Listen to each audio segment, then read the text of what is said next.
1.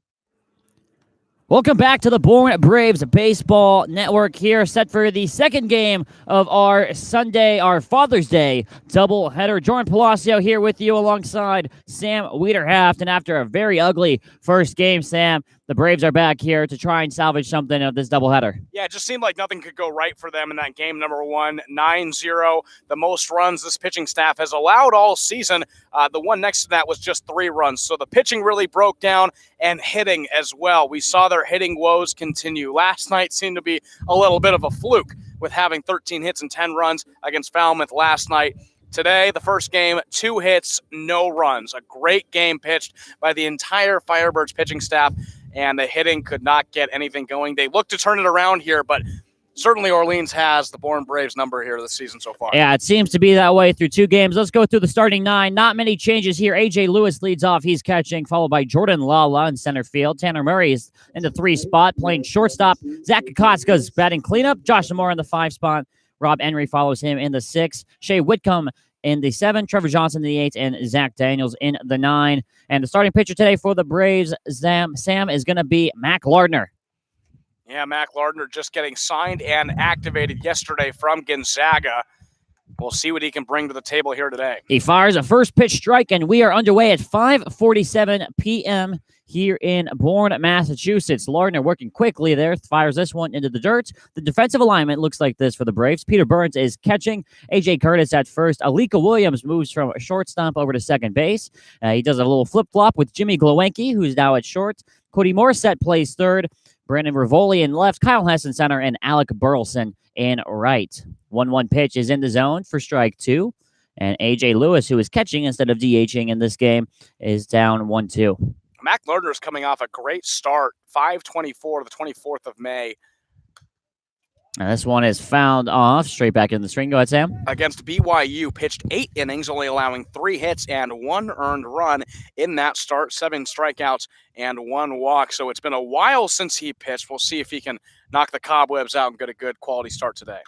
1-2 pitch is going to be a fly ball, just foul down the left field line. If it was fair, it would have been extra bases for sure. For those wondering, the rain for right now, and knock on wood as I say this, the rain has stopped for the time being. However, the temperature has dropped, Sam. It's a lot colder than it was just 30 minutes ago, and the wind has picked up as well. Yeah, certainly something we've seen through the first couple games. You know, not too bad during the daytime temperature-wise. As we cool off toward the night, really gets cold and chilly, and the wind certainly picks up. 1-2 pitch, misses up and out. Count evens up at 2 balls and 2 strikes to number 2, A.J. Lewis. And Lardner's pitch is going to be another foul ball down the right field line over the Orleans dugout on the first base side. And we're going to do things once again. A.J. Lewis in the last game struck out, got a double in the 3rd inning, so he was 1 for 4. And a big performance by Orleans offense in that game. Here's a 2-2 to Lewis. Breaking balls in the dirt. Peter Burns keeps it in front of him, and the count fills up at 3 balls and 2 strikes. And I think, Sam, we always mention how it seems like a long season. 44 games, though, with that short of a season, every single game matters. It's a big deal to get this win for the Braves. Here's a 3-2 pitch. That one, just misses. Perhaps a little high, maybe a little outside. It's a leadoff walk for A.J. Lewis. Yeah, that was right on the zone. Not really sure where I missed, but Orleans, something they did so well in game number 1, starting off the inning with a runner on base. We saw that happen a lot in the first game, a 9-run game for them. They scored 4 runs in 2 innings in that game. So they did a really good job of starting the innings off with getting runners already on base and then knocking them home. Here's Jordan Lala now for the Firebirds. He grounds this one foul down the first baseline. He went 1 for 4 in that last game earlier today. Strikeout in there, but the big one is a 2 RBI triple in the 7th inning. Yeah, Lala, who batted in the 8 spot, now moves up to the number 2 spot. Lala taking his time here, and Lardner kicks, fires. Got a little pop-up on the infield. Glowacki is under it, and he's got it while trotting towards shallow left field for round number 1. And Glowacki does a little bit of a switch. Glowacki and Williams. Alika Williams was playing short in last game. Now he moves over to second, and Glowenke was playing at second, now moves over to short. So the middle infield, the names stay the same, but they switch around positions here in game number 2. Tanner Murray now steps up. He's in shortstop today for the Firebirds to get his first at-bat in this one. Scored 3 runs in that earlier game today as Lardner fires the first pitch. Big swing and a miss there for strike 1. Yeah, Murray went 2 for 4, 3 runs scored, like you said. Pretty productive first game from him. Also stole a base as well. Yeah, and not surprisingly, the Braves have gone with that catcher switch. Here's the 0-1. This one fouled back into the screen. 0-2. Campbell got the start in that last game and has made way for Peter Burns, getting his first start since the opening night against Orleans. 0-2 counts to Murray here with 1 away here in this second game of the doubleheader. Only 7 innings going to be played here in this one. Lights on bright here at Doran Park. Here is the 0-2.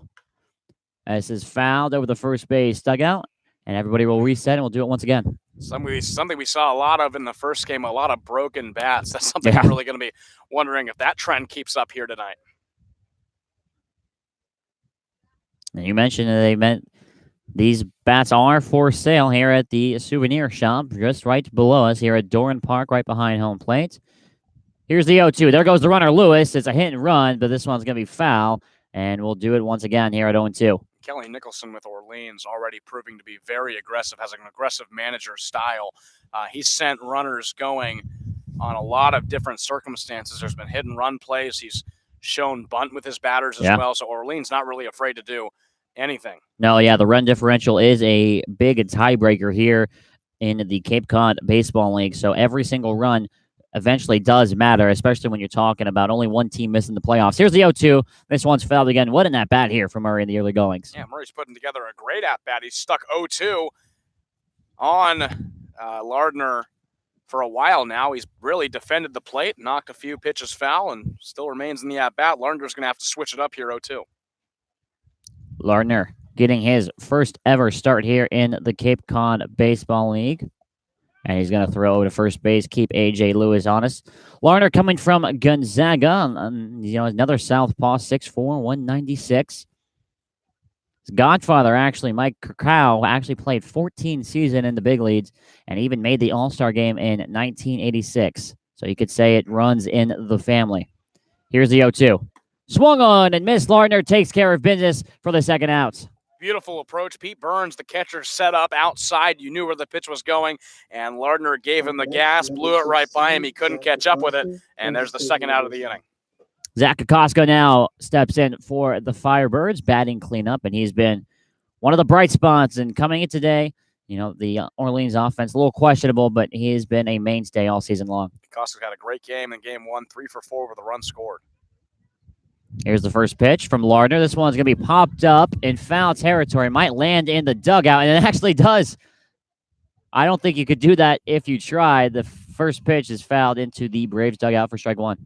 Yeah, there's really not a lot of area to get that ball into the actual dugout. There's a roof, and then there's the line where the players all stand up at, and it just went right in between them. Lewis, the runner, on first by way of walk. And it falls on Zach Kokoska here. 2 outs here in the top of the first of the second game of this Father's Day doubleheader. There goes the runner, Lewis. This one's in the dirt, and Peter Burns is not going to have a throw over there. And Lewis steals second without a throw. Not a lot Burns could do about that. The pitch was way low from Lardner, and Burns tried to pop up and get it over to second. Some problems with actually fielding that ball, so A.J. Lewis gets over to second easily, and there's a runner in scoring position for Orleans. Yeah, and already in the top of the first inning, and in the 7-inning game, it goes by just like that. So every single run opportunity does matter. Here's the 1-1. Koska takes a pitch inside and must have missed inside because that one was another close pitch. 2-1 now the count. A really close pitch on the outside or inside corner. Lardner not getting the call. A 2-1 count. Good count for Kokoska with a runner over at second. Lardner sets now, hands meet at the belt, kicks and fires the 2-1. Broken bat. It's going to be foul. down the right field line, and Kokoska is going to have to go get another bat. There you go. There's one so far on the top of the first inning, Sam. Goodness gracious. Just go through bats like crazy here. And you can hear it when it breaks. I mean, you heard it, just that signature noise. And Kokoska's got to get some more lumber. That one not a clean break like we saw. We saw, I think, 2 clean breaks where the barrel of the bat goes flying down the infield. Just one of the things in a wood bat league, you get used to going through 1, 2, maybe even 3 bats in a single game. 2 balls, 2 strikes, and 2 outs here for Zach Kokoska. Lardner takes a peek over at second base. Nothing doing there. Now kicks and fires. Here's a 2-2. That one hits him. Watch out.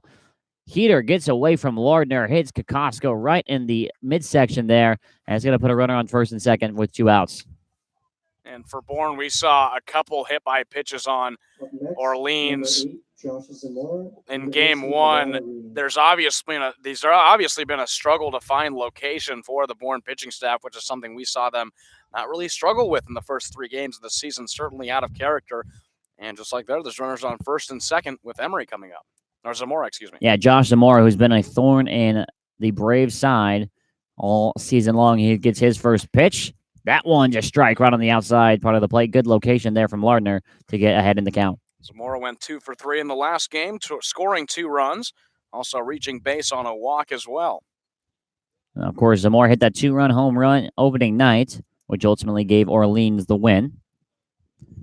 Lardner taking a look at second, now back home. Kicks and fires. A little fly ball into shallow center field. Hess is in on it. He calls it and puts it away with one hand for out number 3. So a busy inning for Mac Lardner, but he gets out of it unscathed.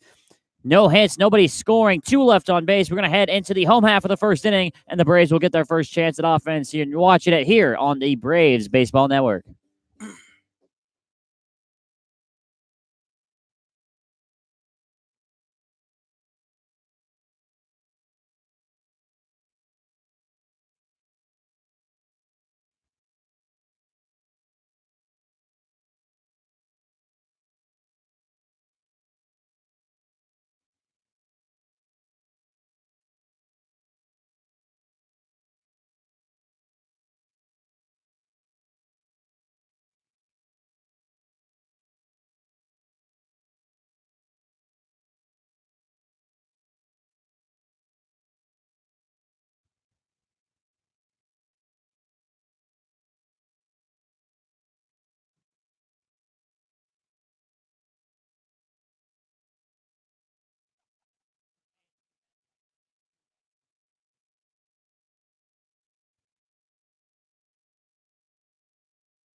The starting lineup for the Bourne Braves reads like this. Xavier Warren leading things off. Again, he's going to be DHing in this one. Alika Williams batting second like he did last game. He's going to be over at second base. Alec Burleson in right in the 3 spot. AJ Curtis clean things up and playing first base. Cody Morissette gets his first start in a couple games playing third. Brendan Rivoli getting the start over in left field, batting in the 6th spot. Jimmy Glowinski playing shortstop in the 7th. Kyle Hess in center field playing in the 8th spot. And Peter Burns rounds out the lineup at catcher for the Braves. And on the mound is going to be Scaro from Orleans. Sam? And Noah Scaro, the right-handed pitcher, the rising junior from Liberty. His 2019 stats went 5-6 with Liberty, 3.76 ERA, and 15 starts, 76 and 2/3 innings pitched. A right-hander fires a strike into Warren. Warren batting from the left side of the plate. 98 strikeouts, 35 walks as well for him. Here's the 0-1 to Warren from Scaro. That's in the zone for strike 2, and it's a quick 0-2 lead for Noah Scaro. Important to start Xavier Warren down in the count. We know what he can do if the count is in his favor, but now he's really on the edge, has to protect the plate 0-2. And here is that 0-2 pitch. Swung on and missed, and it's a 3-pitch strikeout to start things off for Noah Scaro. Warren seems to struggle a little bit in his first at-bat of the game. His first at-bat of yesterday's game where he went 3 for 5 with 4 RBIs, he struck out in that at-bat. First at-bat in game 1 of this doubleheader, grounded out to third base. So usually it takes him an at-bat to really settle in, then move throughout the game. Alek Williams now steps in, and he swings at his first pitch, fouls it straight back.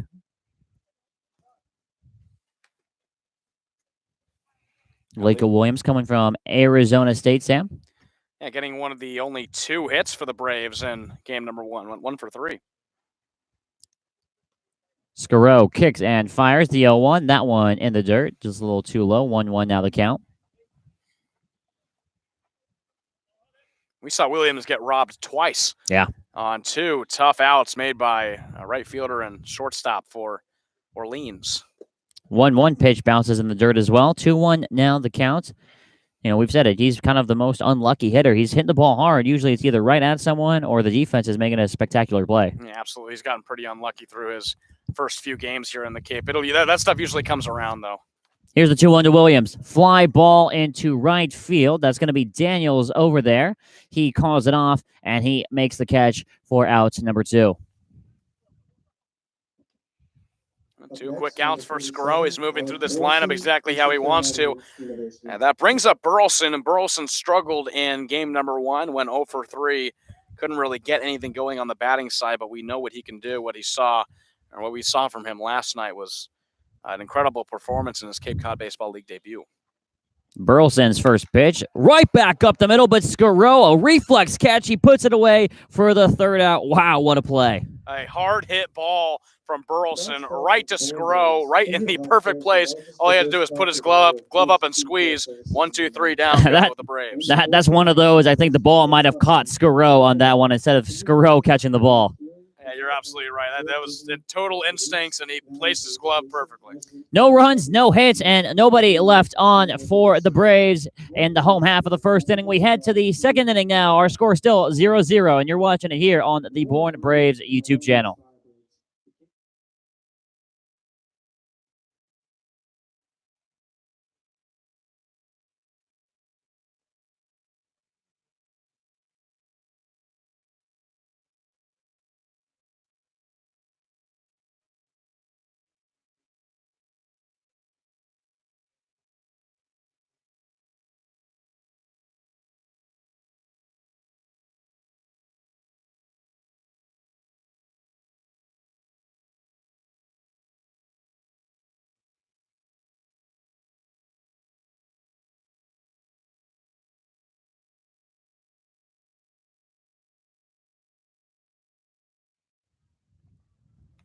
Emery, Whitcomb, and Johnson due up here for the Firebirds. Coming into this game 3-2-1, sitting at 8 points thanks to their win earlier today. Rob Emery, we heard a funny story about Emery is that he had to actually borrow A.J. Curtis's backup glove, and we have an interesting development in that story, Sam.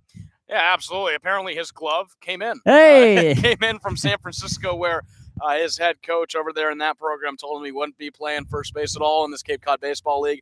Ends up playing first base, and I believe every game his glove finally got shipped in, so he uses a little bit of his own leather there. First pitch swinging as Miranda goes by him for strike 1. You got to love that. You told, yeah, there's no chance of you playing first base over there, only to find out, yeah, you're probably the team starting first baseman. 0-1 pitch is fouled off in foul territory, and making a play for it was Curtis reaching over the fence. Couldn't get it, though, and the count now 0-2. Yeah, Curtis just ran out of time. The ball was right over by the fence over on the first base side and just didn't place his glove perfectly. But that's a testament to these early games here in the Cape Cod Baseball League. You don't really know where everybody's playing. You're still trying to get a feel for it, and Emery was just a victim of that. Here is the 0-2 pitch from Lardner. They're going to check on first base to see if he went. They're going to say he held up, and the Braves dugout not agreeing with it. They certainly thought it went. But the count, nonetheless, though, 1-2. And a good waste pitch there from Lardner to try and get him chasing low. He ends up pulling back his swing, but let's see if he can get him 1-2. Lardner kicks, fires. 1-2 pitch, misses way up and out. And the count evens now. 2 balls and 2 strikes. Emery in game 1 went 1 for 3 with 2 runs scored and a walk. Here's the 2-2. Swung on and missed strike 3 and marked that down as strikeouts number 2 for Mac Lardner. Lardner's moving through this lineup pretty well, at least the first time around. Throughout the entire game, Orleans only struck out twice in game number 1. So already 2 quick strikeouts for Lardner. Doing a lot better here for this pitching staff. Yeah, Lardner's already matched the total from the staff last game. Now upsets Shea Whitcomb. He's playing third base today. Here's the first pitch, and that's going to miss up and out. Whitcomb also was able to grab a steal in game number 1. Jake Campbell struggling behind the plate in that game. Yeah, Whitcomb coming from UC San Diego, batted .314 in 2019 as the 1-0 misses outside. NCBWA All-American honorable mention. You look at the stats there, Sam. I mean, this kid's dangerous. Yeah, certainly. He can definitely hit. Here's the 2-0 to Whitcomb. This one fouled straight back into the screen. Now 2-1 the count. And just what Orleans needed, too. Their offense was struggling a little bit. You have a big 9-run game in game number 1 thanks to Shea Whitcomb, who this is his first game playing. Was able to knock home 2 RBIs. He is very much what Burleson is to the Braves. Here is the 2-1. It's going to be a fly ball into right field. Going to be close to see if it lands fair. And it's just foul. Just barely foul. Burleson couldn't get there. And the count now will grow to 2-2. Well, he hit it right in that weird part of Doran Park, right field, where it's only 300 down there where the trees are, and the warning track is about half the length that the grass is. If you look over and right down the right field line, he hit it right over there and just right of the foul line. So luckily, Lardner gets another shot at him. Yeah, it's tough to judge, especially there if you're a right fielder, because once you feel the warning track, you know the wall's coming soon, and the warning track is about twice the size, so you're kind of waiting a little bit till you hit the fence. Here's the 2-2. That one in the dirt, ball 3, and that's going to fill things up. Lardner obviously trying to get Whitcomb to chase at that ball, holds up, and now he's got a payoff, 3 balls and 2 strikes. Lardner in the windup, quickly fires. Here's the payoff. 3-2. Ball hit very hard down the left field line. It's going to be foul, though, and we'll do things once again. Whitcomb just a little early on that pitch from Lardner. He got all over it, just fell foul. We'll see what he gives him again here, 3-2. I'm looking for a fastball. You think fastball? Let's see what it is. Once again, the payoff pitch is off speed, and it's fouled off, and Whitcomb able to stay alive. Yeah, that was a pitch that Whitcomb couldn't really do anything with. He just fouls it off to stay alive in the at-bat, and he's putting together a good little battle here in the bottom or top of the second. 0-0 our score here in the top of the second at Doran Park, part of our Father's Day doubleheader. And happy Father's Day to all the fathers watching. 3-2 pitch is going to popped up on the infield. Some miscommunication. It's going to be Morissette to call it. And backpedaling now, he makes the catch for the out, number 2. Hey, you could really hear that from all the way up here. Morissette doing a good job of calling everybody in the infield off. It was going to be between him and Pete Burns, the catcher, where that ball was, but he calls everybody off. Some great communication by Morissette and puts it away. But like you said in the opener, Morissette getting his first start at third base in a couple games. We've seen Xavier Warren there the past 2 games. Morissette hasn't played since Harwich, but a great defensive play, puts away an easy out. Trevor Johnson now swings and misses at his first pitch. And Johnson so far this summer batting .91 for the Firebirds. Did not play the last game. Here's the 0-1 pitch. That's in the zone. That's a quick 0-2 for Lardner. And Kelly Nicholson for the Orleans Firebirds had this lineup for game number 2 already set at about 9 a.m. So he knew exactly who was playing in game 1 and game 2 pretty early this morning. Here's the 0-2, swung on and missed. Burns is going to have to throw down the first, and they get the out on the drop third strike. It's another 1-2-3 inning here. Mac Lardner this time doing the pitching. We're going to go ahead and head into the bottom of the second. 4, 5, 6 spots due up for the Braves, and you're watching it here on the Bourne Braves Baseball Network.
A.J. Curtis leads things off here in the home half of the second inning of the nightcap of today's doubleheader between the Orleans Firebirds and the Bourne Braves. It's going to be Curtis, Morissette, and Rivoli. Yeah, Curtis going 0 for 3, as so many batters did for this Bourne Braves team in game number 1. He comes up. Morissette, who, like we mentioned earlier, hasn't gotten a start since the middle of the week last week against Harwich, and we'll see what he can do. But this middle part of the lineup really struggling through the first part of the season. Not too many hits from them. We've seen Glowinky getting 2 RBIs, but not a lot happening from this back half of the lineup. First pitch from Scaro finds his own, and it's 0-1 to A.J. Curtis playing first. He's become the team's first baseman. And here's the 0-1. Swung on and missed. Strike 2. Curtis quickly finds himself in the hole.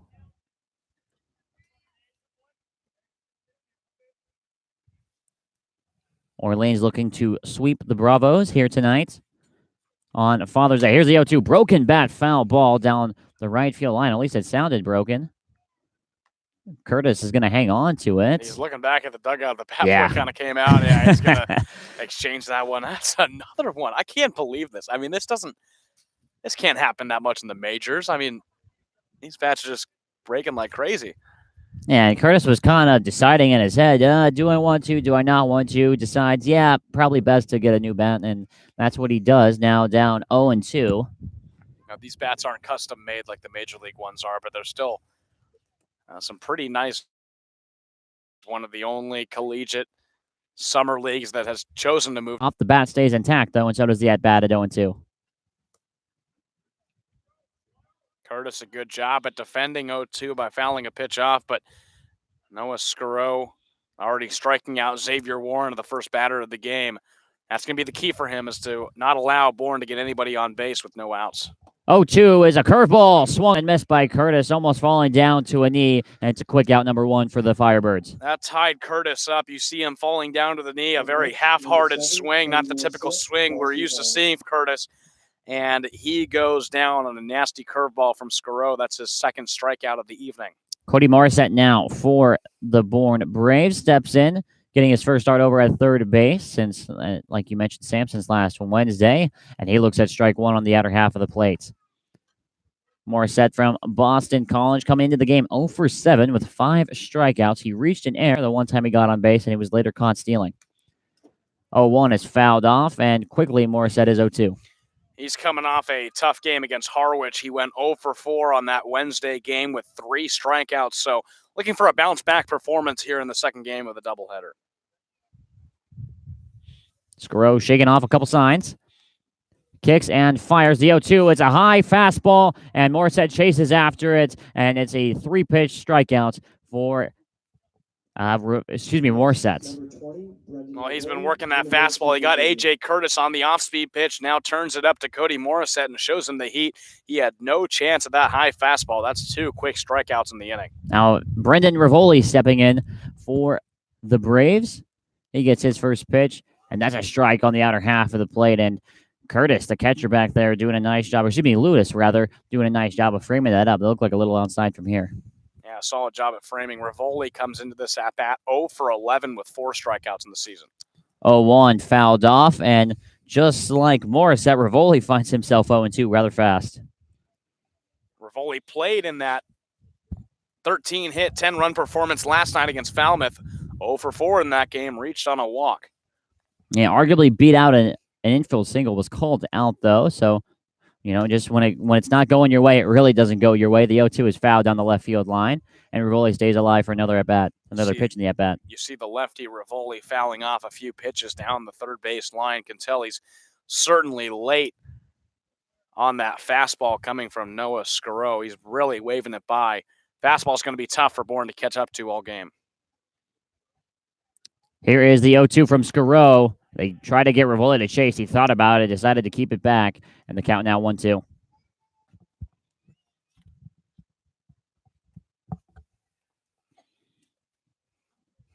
Rivoli looking for that first hit so far this season. He has been on base. He does have a walk. Here's the 1-2. Off speed, just misses. Maybe a little up, maybe a little outside. Count evens up at 2-2. That was a beautiful pitch and a great job by Rivoli not to go for that one. I'm not sure if he even could have. That was such a tough breaking ball, just missing the zone. Rivoli battling here. Here's the 2-2. Swung on and missed for strike 3. Scaro strikes out the side here in the second inning. No hits, nobody left on. We're heading to the top of the third. Still 0-0 here on the Bourne Braves YouTube channel.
One.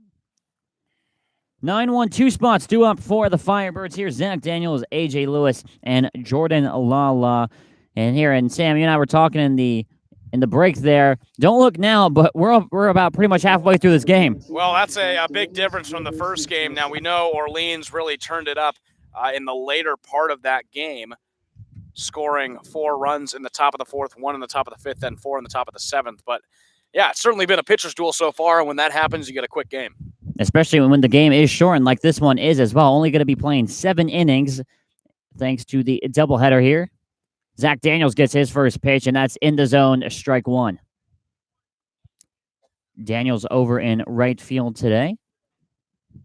Daniels is pretty highly touted, a number 17 2020 MLB draft prospect among SEC players. Here's the 0-1. Swung on and missed for strike 2. Of course, Daniels coming out of Tennessee was the number 48 overall 2020 MLB draft prospect by D1Baseball.com. His 2018 season only hit 161 with 5 home runs. He played in the Northwoods League, another collegiate league, this past summer. The 0-2 is in the dirt for ball 1. Played in 62 games and hit about 250, 7 home runs, 43 RBIs. And check this, Sam, 72 strikeouts. So the strikeout is a major part of his at-bats here. 1-2, the count. Here's the pitch from Lardner. That's going to be ground ball to shortstop. That's Glowinski on it. He's got it with the dive to throw onto first base. And you're going to say he's safe at first base. He beat it out. Curtis tried to stretch, and he's not in time for an infield single. Well, we saw Alika Williams over at short in the first game make a couple of those plays that one, he had a throwing error, and the other he was able to corral nicely as well, but couldn't make a play. That time, Glowinski, a great stop, puts the glove on the ground right when he gets the ball. The thrower to first just wasn't in time. Zach Daniels was able to beat that out, but a great stop to prevent that ball from getting in the outfield. Yeah, bang play over there at first base. Orleans has their first hit of the game, and now we're going to have a bunt here from A.J. Lewis. It's a beauty right down the line, and he's going to beat it out as well. The runner's going to go to third, and the throw over there is in time for the out. Zach Daniels tried to take third. Nobody was covering, but Morissette got back there in time, and the Braves steal an out. Well, it was a beautiful bunt from A.J. Lewis. Got a little bit in the air, and right when it hit the ground, it totally stopped. Pete Burns had a tough time with A.J. Lewis's speed, getting that ball over to first in time, and Zach Daniels getting a little excited seeing that nobody was covering third base when he rounded the corner at second, decided to go for it, and Morissette got there right in time and tagged him out. So a clutch play for the Braves to get that first out. Now you still have the double play opportunity as well. Yeah, did well to keep composed there. Here's the first pitch. And it's going to be a ball to Jordan Lala. He popped out to Glowinski his first time. That's just the manager style of Kelly Nicholson. You see another bunt. He's been having his players turn around for bunts in the first game, and now we see it here in the second game too. Very aggressive. Here's the 1-0. That's way up and in. Watch out. Brushes Lala off the plate. 2-0 now.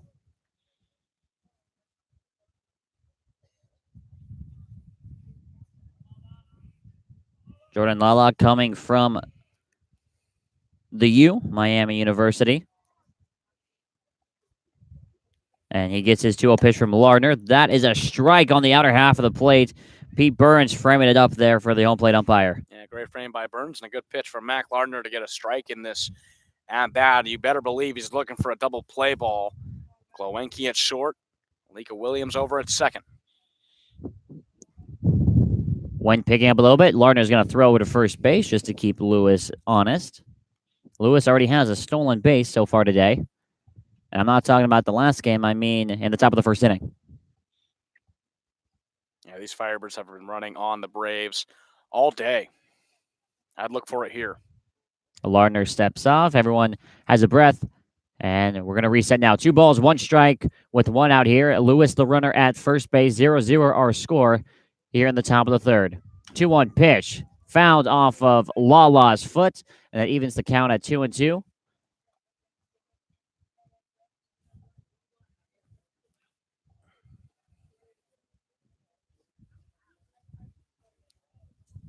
Jordan Lala moving up in the order. Last game was down at the 8th spot. Now moved up to the 2nd.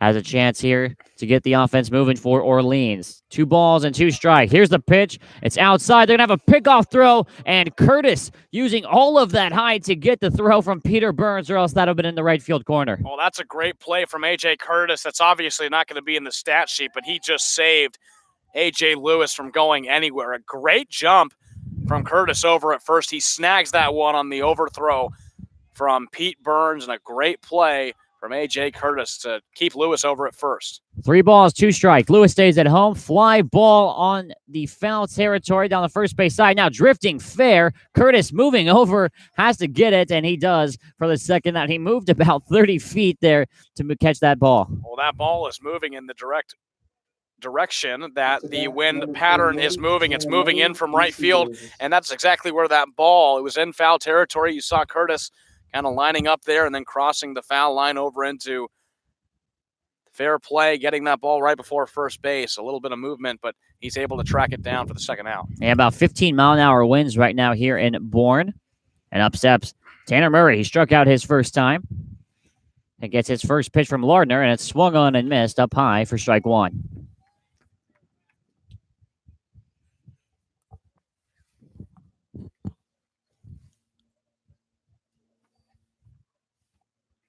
Kobe Dunlap last game for the Braves only went 3 2/3, and I think it would be big if Lardner could go past that mark. 0-1 pitch misses down low. 1-1 now the count. Brutal stretch of games here for the Braves. They finish up today on the road to make up the originally scheduled game against Harwich. That's been rained out twice so far, and there is rain in the forecast tomorrow, of course. Lardner sets and now fires the 1-1. Fly ball into right field. Burleson is there. He's back on the warning track and now has to come in to adjust for the win, and he's got it for out number 3. There's 2 hits, but no runs and only 1 left on base. The Braves have their chance to get the bats going here in the home half of the third. You're watching it here on the Bourne Braves Baseball Network.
Jimmy Glowinski leads things off for the Braves here in the home half of the third inning. And Sam, it has been 6 up, 6 down so far tonight for the Braves. Every single thing that Noah Scaro has been throwing at the Bourne Braves, they have not been able to catch up with, or they haven't been able to read. His off-speed pitches have been fantastic, and his fastballs have been too fast to catch up with. He struck out the side in the second inning. Now it's to face the back half of this lineup with Glowinski, Hess, and Pete Burns. But certainly through 6 batters, Scaro's looked fantastic so far. Yeah, he absolutely has. 4 strikeouts out of the 6 outs so far in this one. And the Braves bats are just still lagging behind after last night's explosion for 10 runs. Jimmy Glowinski now stepping in. Out of Dallas Baptist. Gets his first pitch. That misses up high, ball 1. With the win in game number 1, Orleans now moves to second place in the East Division with a 3-2-1 record. Chatham still owns that first spot at 4-1 with 8 points. 1-0 to Glowinski now. It's going to be a ground ball shortstop. That's Murray on it. He throws on the first, little high. Close play. We have a collision over at first base. Have to make sure Glowinski's all right. It's going to be a loud out, number 1. Yeah, Emery jumping over at first. His foot came down on the bag just in time, but it was right in front of where Glowinski was running. They ran into each other. Glowinski hit the floor. They called the out, but certainly some contact over at first base. Pretty hard hit ball over to short, but yeah, hit it right where Murray was for the first out. Kyle Hess now for the Braves. Gets his first pitch from Scaro, and that's in at the knees for strike 1.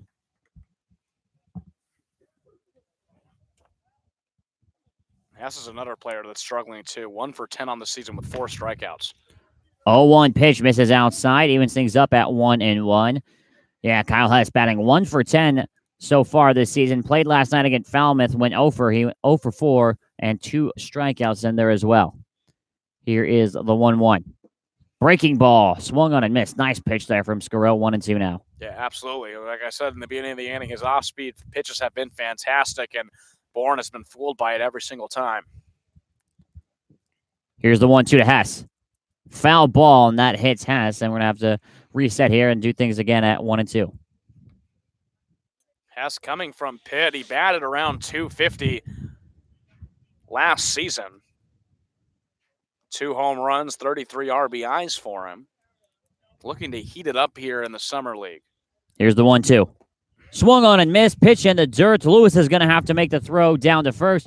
He does so to Emery, and it's a strikeout for out number 2. Another strikeout for Scaro in the early goings. And that's just a pitch that's going to completely fool you, Scaro, with that pitch. It looks like it's coming in the zone and then somehow ends up in the dirt, and Hess was totally fooled by it.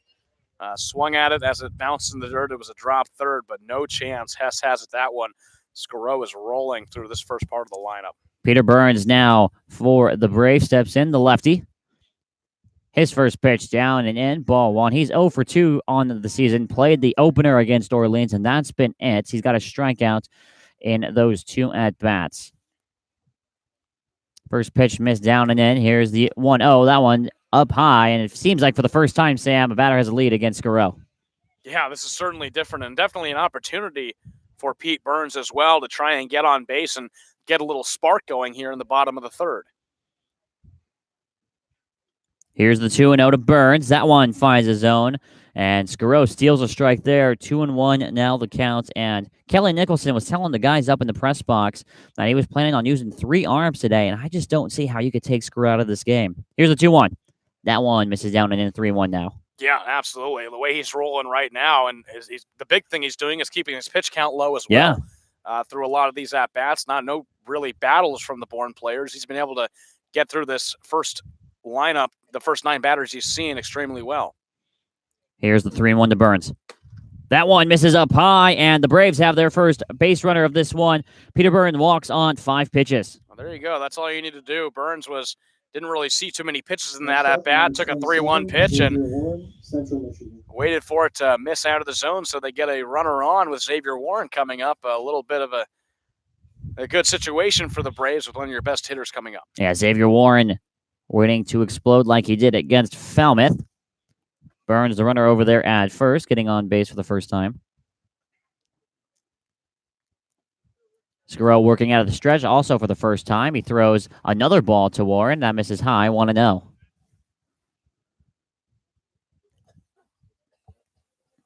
Again, don't be fooled here. We are about at the halfway point of this ball game.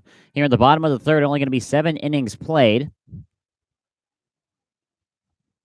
Here's the 1-0. That one misses down and in. Lewis able to keep that in front. 2-0 now to Warren. And Lewis going to do a veteran catch and move here, call time, and go talk to his pitcher. Yeah, smart. You saw him walk Pete Burns after rolling through the lineup, and Lewis just calling timeout to settle him down after 2 straight balls. It's interesting, Xavier Warren from Central Michigan, a temporary player. Right. We saw him yesterday's game, obviously exploded for a huge performance. You'd hope that he'd stay. He's made some good plays over at third. Didn't really do too much in the first game, but really nobody did. So right. he's a guy that I love him at the leadoff spot. I like what they did there, and hopefully you look to see him improve throughout the summer and keep a spot on this club. Yeah, absolutely. Warren is kind of a bright spot on this offense, especially when you're going to be losing the likes of Williams and Burleson. 2-0 is going to be a ground ball. It gets through the infield. It's going to be a 2-out single for Xavier Warren, just past the outstretched glove of Murray over there at short. That's what Warren can do to you 2 outs. We saw it last night. Every single one of his RBIs and heck, every single one of 10 runs for the Bourne Braves came with 2 outs. Warren stays extremely disciplined, and he talked to you after that game last night. Yeah. You asked him about his approach to 2 outs. He said that he doesn't really change anything with 2 outs, and you saw it right there. A great hit. Just try and put the ball in play. That's all you can do with 2 outs. And now it's Alika Williams here for the Braves. Runners on first and second. 2 outs. First pitch in the other batter's box for ball 1. This is the first time that Sgro has had to face any sort of pressure in today's ball game. Went through that first lineup. First time he saw all 9 batters pretty well, but now seeing some pressure with the runner in scoring position, 2 outs. Williams 0 for 1 in this game. Flew out to right his first time up. Here's the 1-0. That one misses outside as well. Maybe a little up, too. 2-0 now the count to Alika Williams. And you would want to get the out here because on deck is Alec Burleson, Sam. Yeah, absolutely. Burleson batting in that 3 spot hasn't done too much today, but hit it right back to Sgro in his first at-bat, and which probably should have been a single. The 2-0 to Williams. Off speed in the zone. What a pitch there from Sgro to find a strike. That ball had so much curve to it, so much movement.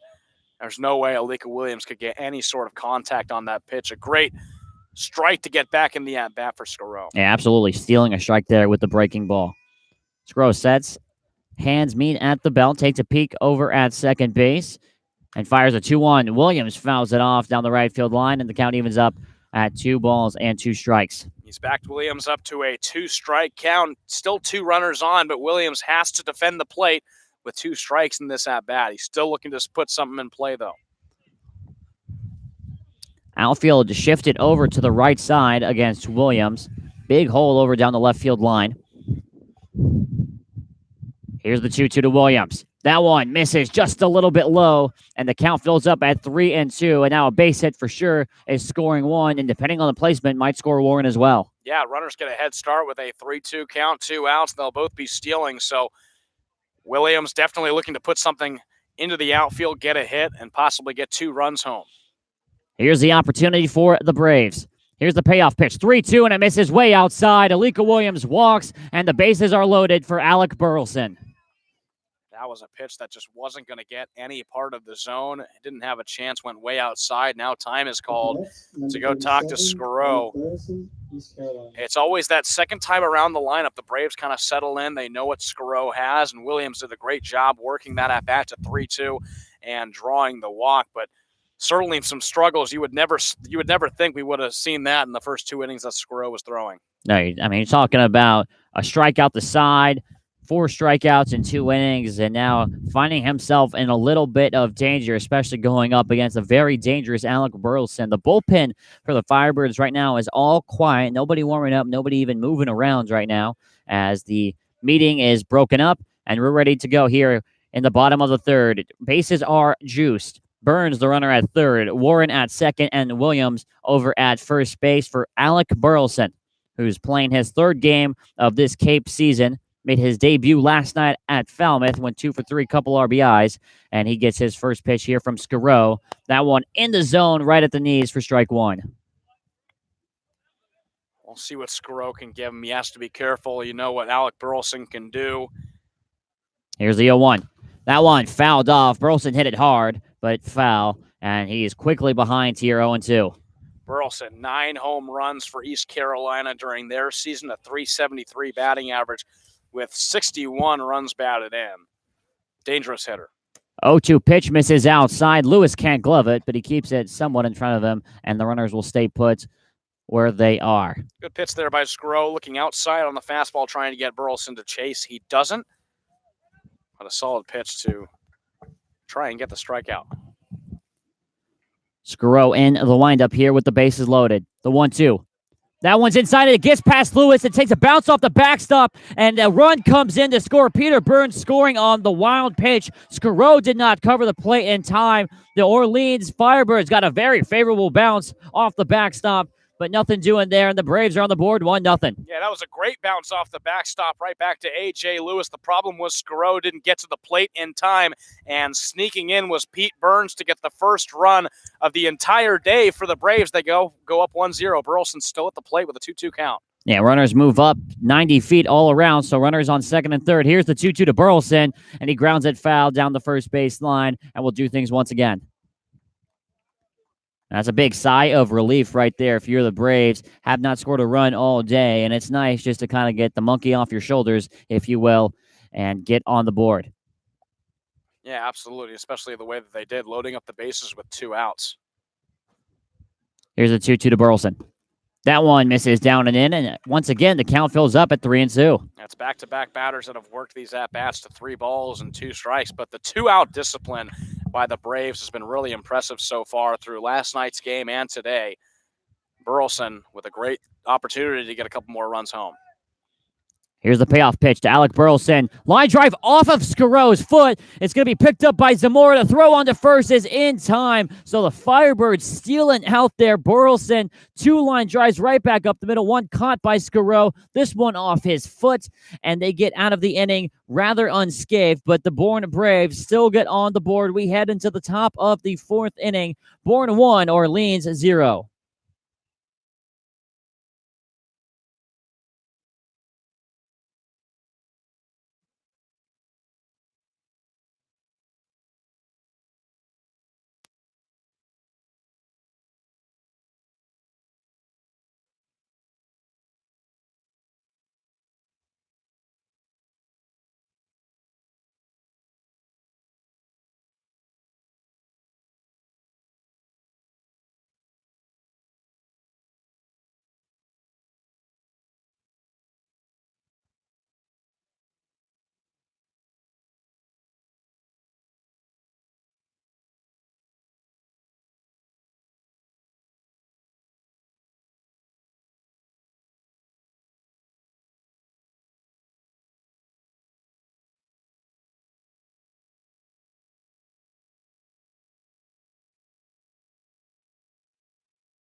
Zach Kokoska leads us off here on the top of the 4th inning. The Braves have the lead for the first time today and all of today, as a matter of fact, going up against the Orleans Firebirds.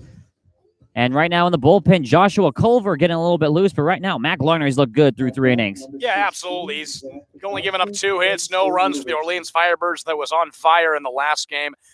He's rolled pretty well for the Braves, but Braves probably should have had 2 more runs in that bottom of the 3rd inning with Burleson's hit right back to the pitcher yet again. That's twice in today's game. First pitch to Kokoska just misses a little bit inside for ball 1.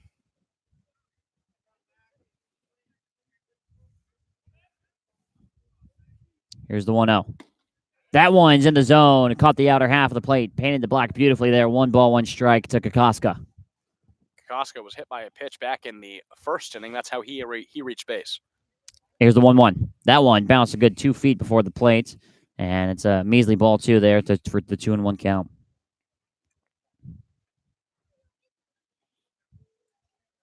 Kokoska, Zamora, Emery due up here in the top of the fourth.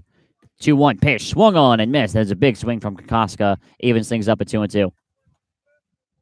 Nice pitch on the inside corner. A good swinging strike from Zach Kokoska. He's now got him at a 2-2 count.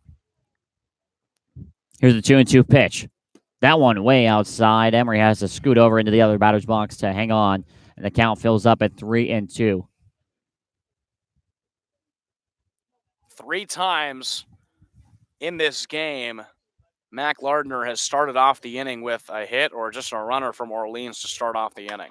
3-2 pitch, ground ball to first base. Curtis has got it. He's going to flip over to Lardner. He might have beat it out. Called out. Bang, bang play. Kokoska certainly thinks he beat it out. It's a controversial out number 1.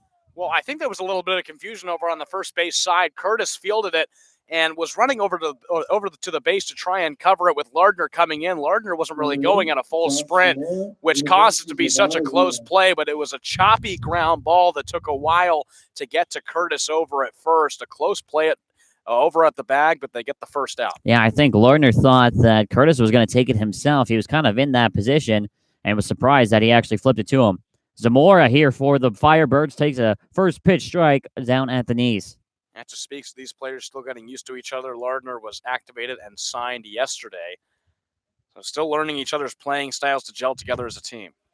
0-1 just misses there, perhaps a little inside, and the count now stands at a ball and a strike. Here's the 1-1. That one in the dirt. Curtis can't keep it in front. Now 2-1. And I'm wondering, maybe a chess move here by Orleans manager Kelly Nicholson saying that they were planning on using 3 arms here. Nobody warming up right now in the bullpen as the 2-1 misses down low. Think about how subtle that is announced to the press box on the field. Yeah, we're going to probably plan on using 3 arms and have 1 arm go all the way to the 4th inning. Here's a 3-1. Fly ball into deep left center field. Rivoli going back on it, looking up at it, and this game is all tied up. Josh Zamora does it again to the Braves. This home run ties the game at 1 apiece. 2 big flies on the season, both coming against the Braves. One was on opening day. He homers again in game number 2 of a doubleheader. With 1 swing of the bat, that can ruin your entire start, and he ties up the game. The 3rd hit for Orleans, their first run of the ball game. 1 away here in this top of the 4th inning. Rob Emery now steps in, and we have a brand new ball game here, 0-0 pretty much, and only playing 7 innings here. Lardner has to get his way out of this inning. Emery fouls this one off down the right side, and it's out of play for strike 1. You talk about the pitching, you're right. There's nobody warming up for the Firebirds as their pitcher, Noah Scaro, has done pretty solid so far, just allowing 1 hit and 1 run. Breaking ball just misses the zone there. Now 1 ball and 1 strike to Emery. Still could see some relievers here in the later innings, though, for the Firebirds. 1-1 is swung on and missed. And now Lardner has the lead here, 1-2. Has to get out of this inning before giving up anything else. This is a bounce back at bat for Mac Lardner after giving up the home run. Still 1 out in the inning. He needs to get Rob Emery out here to get his confidence back. Lardner shakes off a couple signs and now delivers the 1-2 pitch. Swung on and missed on the breaking ball. Emery couldn't adjust, and there's a strikeout that Lardner was looking for. Had Emery completely fooled a very half-hearted swing that barely went across the plate. And the great breaking ball from Mac Lardner strikes out Emery. A great at-bat to really get him back into this game after suffering the home run and tying this ball game up. Shea Whitcomb now steps in for the Firebirds. He popped down to 3rd his first time up over there to Cody Morissette. His first pitch is a ground ball to Morissette. He can't field it. It skips by him. It's going to go as an error on Morissette. And once again, the Firebirds have a base runner. It looked pretty routine for Morissette over at 3rd. I think it took a bad hop on the dirt that barely skipped up, and Morissette couldn't catch up to it. It skipped over into left field, and there's a 2-out base runner for the Firebirds. Now Trevor Johnson coming up. They do mark that an error for Bourne. The Braves kind of being punched up against a wall here defensively, giving up a home run now in air. First pitch to Trevor Johnson is foul ball off the mask of Peter Burns behind the plate. And Johnson struck out swinging in his last at bat in the second inning, one of 4 strikeouts for Mac Lardner. A strikeout sure would do nicely here if you're Lardner or the Braves. Culliver, the lone man, getting warmed up. You'd have to imagine this is probably going to be Lardner's last batter if he's able to get him to retire. He takes a look at first, now fires the 0-1. That one's in the zone, strike 2, and Lardner has the 0-2 count.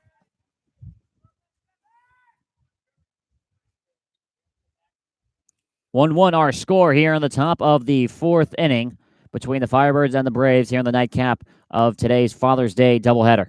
Here's the 0-2. Way up high. Burns had to leap out of his stance to go get that one. 1-2 now the count. Good play from the Boston College kid, Pete Burns, to pop out of position and save that ball from going to the backstop and hold Shea Whitcomb over at first. Trevor Johnson batting under 100 on the year. 1-2 is going to be a throw over to first base just to check on the runner over there, Whitcomb. Now, got the ball back and ready to go here in the top of the 4th inning. Mac Lardner against Trevor Johnson. Here's the 1-2. Ground ball to third. Morissette this time's got it cleanly, shuffles, and throws his way in time for out number 3. So Josh Zamora ties us up here in the top of the 4th inning. The Braves will have their chance to respond here in the home half. We head into the bottom of the 4th, tied up 1-1 here on the Bourne Braves Baseball Network.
Four, 5, 6 months due up here in the bottom of the 4th for the Braves, tied up at 1-1 against the Orleans Firebirds.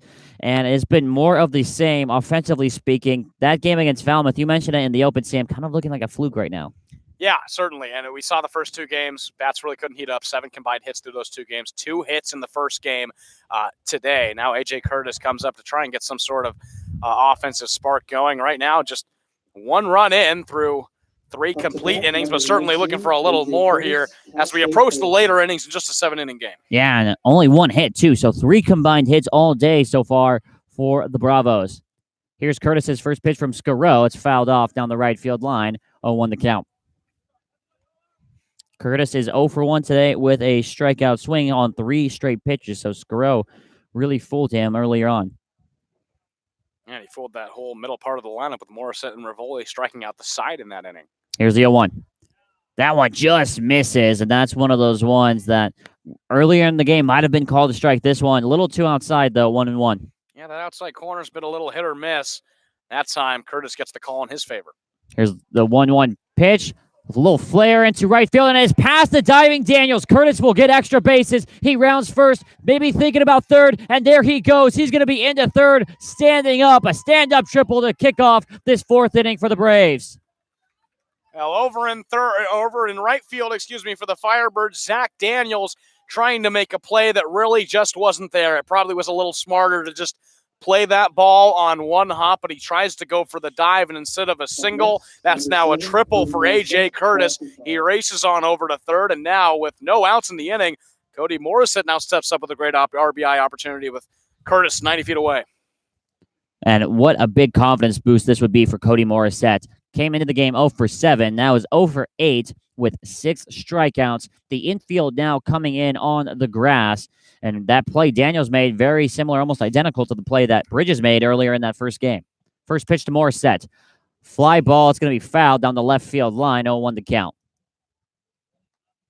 Morissette, anything into the outfield really deep enough, a sac fly would work or a single to be able to score A.J. Curtis and put Braves on top in the bottom of the 4th. Yeah, a hard hit ball almost anywhere is more than likely going to be able to score Curtis from third base. Scarrow comes set and fires the pitch. That one a strike, and Morissette thought it was inside. It's called it, though. 0-2 to count now. Morissette on the season in 8 at-bats with 6 strikeouts. He needs something to pick himself up a little bit. Here's the 0-2. That's in the dirt, and Lewis does a nice job of keeping the runner at third. That's how the Braves scored their first run tonight, was off the wild pitch, and it could have easily been a second there. Yeah, good stop from A.J. Lewis. Pete Burns came around to score on that first wild pitch in the bottom of the 3rd inning. Lewis knew that's how they got their first run and saves a potential another run from coming in. Big opportunity here for the Braves. 1-2 the count to Morissette. Scarrow fires. Swung on and missed. Morissette again going after the high stuff, and it falls out. That's just tough for Morissette. A high pitch he was never going to catch up with. He goes down swinging for the 7th time this season. Struggling here early, still looking for that first pitch. That'll bring up Rivoli. And Rivoli looking for his first hit of the season as well. Runner at third, infield in at the grass. Rivoli, first pitch swinging up high for strike 1. Rivoli also struck out in the 2nd inning. That's 5 strikeouts for him and 12 at-bats on the season. And it'd be very demoralizing if the Braves would not be able to get the runner in from third, especially based off of a lead-off triple. Here's the 0-1. That's up and away. Count evens up at 1-1. Rivoli 0 for 1 with the strikeout, like you mentioned. Jimmy Glowinski is the man on deck. He grounded out to short his last time up. 1 ball, 1 strike, 1 away, and 1 runner over on third base. Here's the pitch. Fouled into the screen right in front of us. Count now 1-2. A.J. Curtis, the runner at third after his leadoff triple, Sam. Bourne knows this is the time to score in a shortened 7-inning game. You have an opportunity with the runner 90 feet away in the bottom of the 4th. With an Orleans team that has been all over you in game number 1 and opening day, they know they're not going to get too many opportunities like this, so they need to cash it in right now. 1-2 the count to Brendan Rivoli. That misses outside. The count evens up at 2-2, and I think that was one of those, Sam, where if Lewis might have framed up a little bit better, might have gotten the call. Yeah, really close pitch there, but goes in the favor of Rivoli. Scarrow doesn't get the call. Evens up the count 2-2. Scarrow sets, hands at the belt, looks and fires the 2-2. Ground ball shortstop. Murray's got it. The runner holds at third, and there is 2 away now here in the bottom of the 4th with that runner and only 90 feet away from scoring. That's just a tough play from Rivoli right over to the shortstop, Tanner Murray. And a great job by Murray to field that ball, check over at third before he threw it to first, make sure Curtis wasn't going anywhere, and then fired it to first for the 2nd out. But Glowinski needs to cash in a big-time hit here with 2 outs and a runner on third. Jimmy Glowinski steps up 0 for 1 with a grounds out. Prior to the game against Falmouth, he was the only one with an RBI on this team. His double knocked in Shane Muntz. First pitch, he did go around. They appealed to first base, and they say he crossed the plate for strike 1. Big at-bat here for both teams. Big momentum at-bat for Orleans. They'll be able to get out of a runner on third, no outs jam. And for Bourne, not being able to score that one would be very demoralizing. Here's the 0-1. Fouled straight back on the screen, and very quickly Glowinski down on the count 0-2. Well, Glowinski needs to defend, but he also needs to think about putting this ball somewhere in the outfield to get A.J. Curtis home. An 0-2 count. Noah Scarrow certainly done well with 2 outs and a runner on third. There is an arm warming up in the bullpen, so this could be his final batter if he can get him out.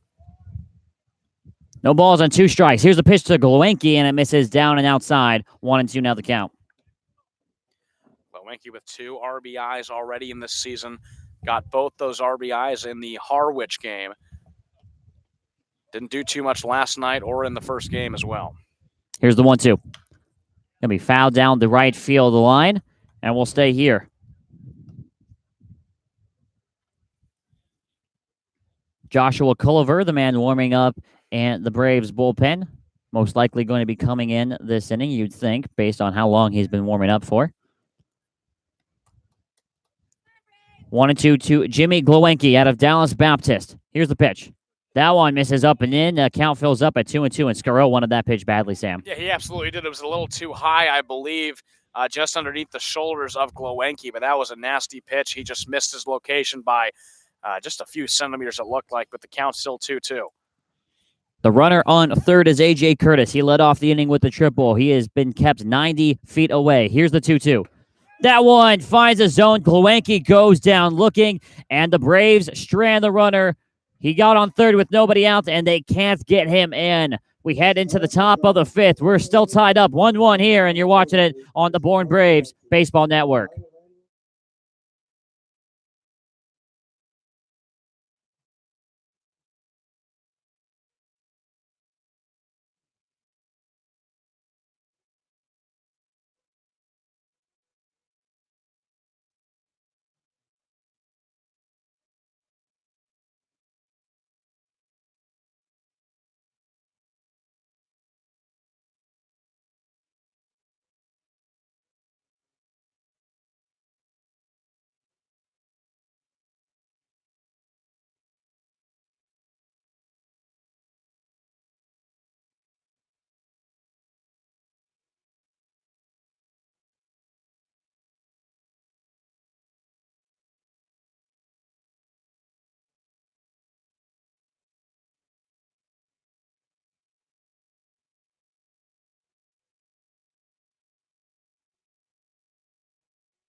We're moving toward the end of this one, top of the fifth, and the Braves are going to make a pitching change. Joshua Culliver steps back on the mound for his second appearance this season, Sam. Yeah, the young man from Minnesota. We saw him in the game against Harwich on Wednesday where he threw 3 innings in relief, allowing 2 hits, 1 earned run, striking out 2, and also allowed a home run. Comes into this appearance with a even 3 ERA. He started 13 games, which was a team-high number for Minnesota.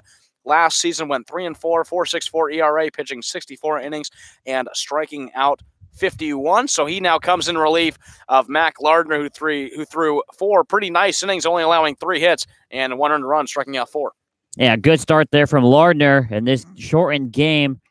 And it's going to be Culliver going up against the 9-1-2 spot, Zach Daniels, A.J. Lewis, and Jordan Lala. And there's been that pesky out in A.J. Lewis, who has reached base both times, once on walk, once on a single, and stolen second. So he's going to be proved to be a tough out for Culliver.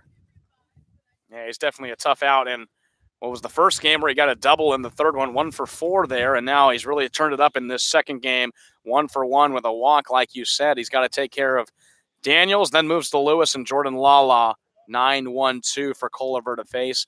Culliver's got a tough job as well. He needs to completely silence this Orleans lineup to get Bourne back on the batting side and get some runs to try and take home the victory. Zach Daniels, the batter. He gets his first pitch, and that misses outside, ball 1. Daniels reached base on a single back in the third, stole second, and then tried to get over to third on an overthrow and got tagged out. Here's the 1-0. Fly ball in foul territory, and it's going to be out of play, landing just behind the press box for the 1-1 count.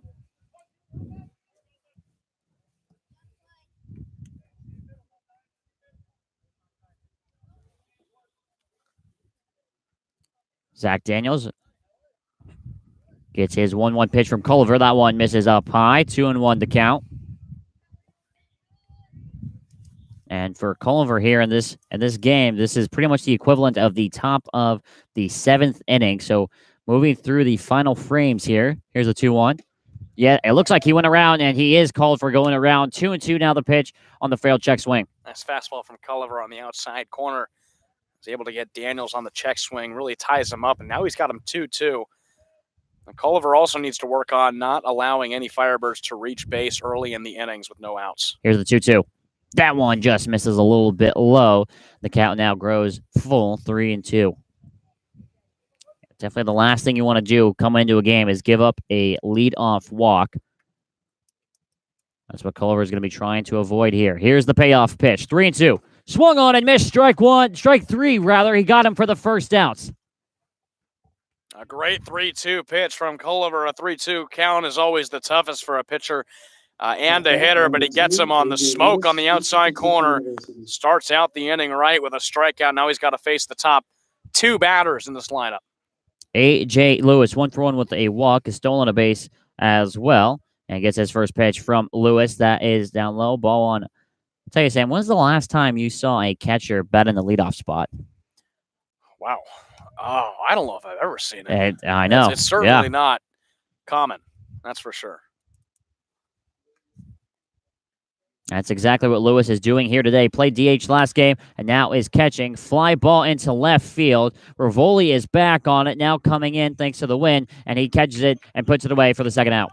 And we've seen both catchers with a little bit of speed. A.J. Lewis in that leadoff spot. We know how much speed he has, and leadoff spot is typically one where you like to see a fast guy in that spot in the lineup. But Pete Burns as well, getting home on a wild pitch, coming all the way after reaching base on a walk. So we've seen these wheels on the catchers here in the game number 2. Jordan Lala now for the Firebirds gets his first pitch. Did he go around? It was actually called a strike. They don't even need to appeal to third. Yeah, called strike on that one for the 0-1 count. Culliver now working fast, fires the 0-1. That's in the zone as well. And Lala kind of puts his hands up like, what are you talking about? That's a strike. 0-2 the count. He's calling those high pitches on this at-bat, and Culliver is really working that part of the zone. Here's the 0-2 from Josh Culliver. Broken bat line drive to short. Glowinski's able to put it away on the fly, and that will take care of that. It's stretch time here in the bottom of the 5th. 1-1 to score here. Braves have a chance to take the lead as we head into the break. 1-1 to score here on the Bourne Braves Baseball Network.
Bottom of the 5th here at Doran Park, and we're going to have a new pitcher coming into the game for the Firebirds.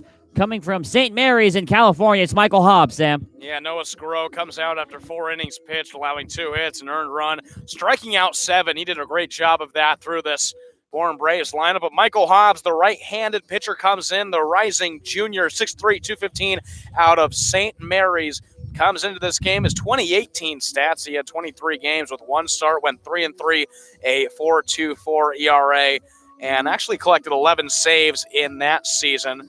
From Corona, California, he comes in facing the back 8 and 9 batters, and then back up to the top with Xavier Warren. With this game locked at a 1-1 tie. Yeah, we are locked into the later parts of this game. Like we said, this is pretty much the equivalent of the bottom of the 7th inning here at Joran Park. Kyle Hess leading things off for the Bravos. He's 0 for 1 today with a strikeout. And as we are getting toward the final stages of this one, Braves on the road tomorrow against Harwich, making up that game from earlier this season. And Hobbs fires his first pitch. Ground ball, first base. Takes a bad hop. It gets past Emery. He can't locate it. The flip to first is not in time. I believe that's going to go as an error, but nonetheless, the Braves have the leadoff man aboard. Yeah, pretty hard hit ground ball from Hess right over to Emery at first. It hit his glove and then popped right up, taking a bad hop on the edge of the grass. Looks like they do count it as a hit. Wow, I think that might be a little hometown favoring right there for Kyle Hess. He gets that marked down as a hit. It was a bad hop in all fairness. Runner on first here, nobody out, and up steps Peter Burns. He walked and later scored the only run of the game for the Braves. First pitch, he squares up to bunt, pulls it back, but it's in the zone for strike one. And if you're Harvey Shapiro, that's not something you like to see, pulling the bat back on a strike. No, absolutely not. But I was just going to say Harvey Shapiro now playing a little bit of the Orleans Firebirds game with showing a bunt. We haven't seen the Bourne Braves bunt too much, but he shows it there with Pete Burns, the catcher. Here's the 0-1. And Burns squares up to bunt again. This one misses the zone this time. 1-1 to count. Looks like the Braves might be playing a small ball here, trying to move the go-ahead runner into scoring position. And for Hobbs in the 2019 season, he also pretty much stayed in that closer role with 7 saves and a 3.06 ERA in the 2019 season for St. Mary's. Here's the 1-1, and Burns pulls back the bat again. It misses outside, and it's a 2-1 count. And as a pitcher, you're taught, Sam, that if the guy's going to bunt, throw home a strike, we'll take the out. And right now, it looks like he's having trouble finding the zone. Yeah, great pullback there from Burns. It was a close pitch, but he pulled it back and took the ball here, so now he's ahead in the count. We'll see if he shows bunt again. He does. He does. 2-1. It's a perfect bunt down the third base line. The Whitcomb has some trouble picking it up. He makes the throw in time, kind of bobbled it going with the bare hand, but the throw is in time for out number 1. The runner does move up to second base. Great bunt there from Burns. Almost beat out the throw to first, but it was right down the third base line. Whitcomb had a little trouble with it with his bare hand picking it off the ground, but he does the job. Kyle Hess gets over to second, and Harvey Shapiro knows that in this game, very different from game 1, runs are going to be limited, so he wants to get as many as he can and try and put his Braves in position to get runs home, and he does that by putting Hess over at second with Xavier Warren coming up. Yeah, scoring is absolutely at a premium in this one. Xavier Warren, the leadoff man, 1 for 2, strikeout and a single his last time up. Has a chance to put the Braves on top. Here's the first pitch. That one is a strike, outer half of the plate, and Warren doesn't look like he liked that one. 0-1 the count. What's that quote from Moneyball that Brad Pitt says about bunts? He said, pick it up, throw it to first, say thank you. Yep, exactly. That's exactly what Orleans did right there. Take the out. Don't try and be a hero. Take the out that they're giving you. And if you're the Braves, you have the runner in scoring position, just 2 bases away, and only having 6 outs to go defensively. Here's the 0-1 to Warren. That one breaking ball is down and in by his knees. 1-1 now the count. Yeah, Warren's certainly looking for a pitch to hit here.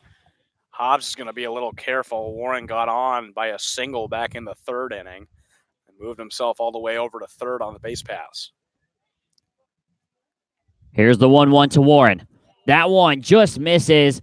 Lewis held it out there for the umpire to see it. He didn't like the call, though. 2-1 the count now to Xavier Warren. His calls have certainly been close, and Warren gets away with taking that pitch. He's now ahead in the count 2-1. Definitely really, really close there. That's one of those that could have gone either way, especially depending on what inning it is. Maybe last inning, that could have been called a strike. Hobbs takes a look at second, kicks, and here fires the 2-1. That is, I thought I was about to say is outside, but it finds the zone on the black, and the count evens up at 2-2. I don't know how that last pitch wasn't the strike and that one was, but it evens up the count either way. Might have been a little bit of a makeup call there. 2 and 2 the count to Xavier Warren. And if you're the Braves, you'd hate to see a strikeout here. That's an unproductive out. At the very least, you try and get the runner to move over to third. That's Kyle Hess. Here's the 2-2. That one is in the zone. Same pitch, same location. And it is a strikeout, 2 away here in the bottom of the 5th.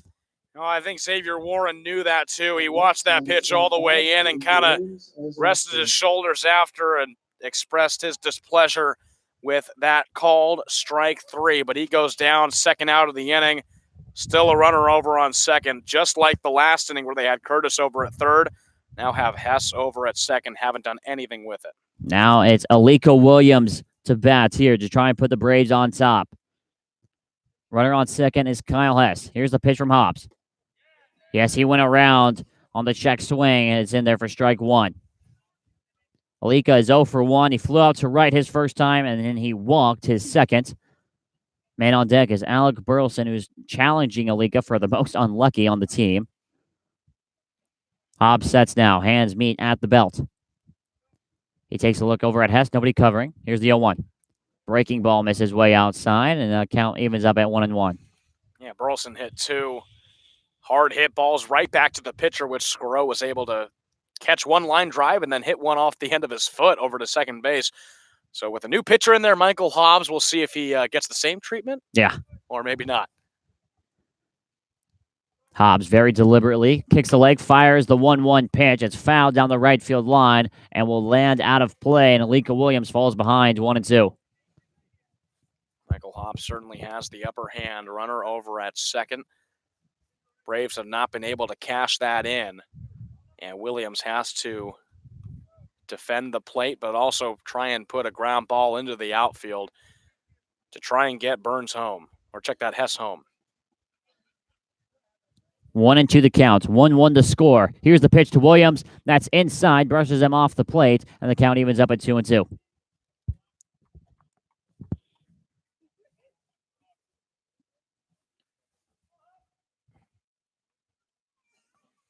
Kyle Hess, the runner at second base. Our score knotted up at 1-1. 2 balls, 2 strikes with 2 outs. The count to Alika Williams.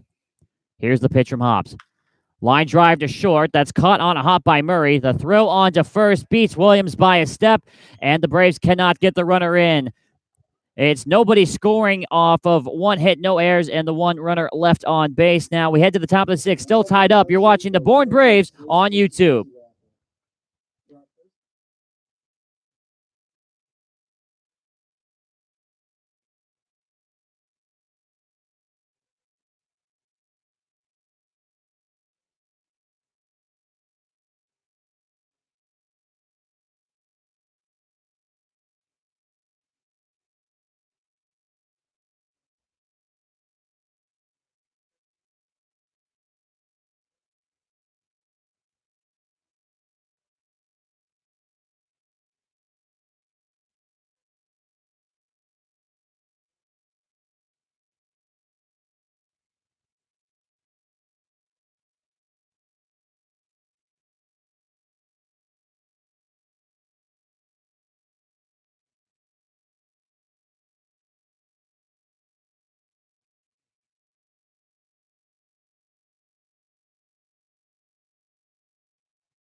Top of the 6th inning in this 7-inning game. 1-1 the score. The Braves tied up with the Firebirds trying to split today's doubleheader with Orleans. 3, 4, 5 spots due up, going up against Joshua Culliver.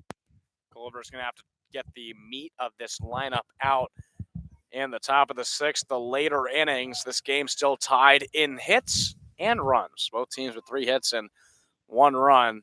Pretty even game offensively so far. It's been a pitcher's dominated game. Tanner Murray 0 for 2.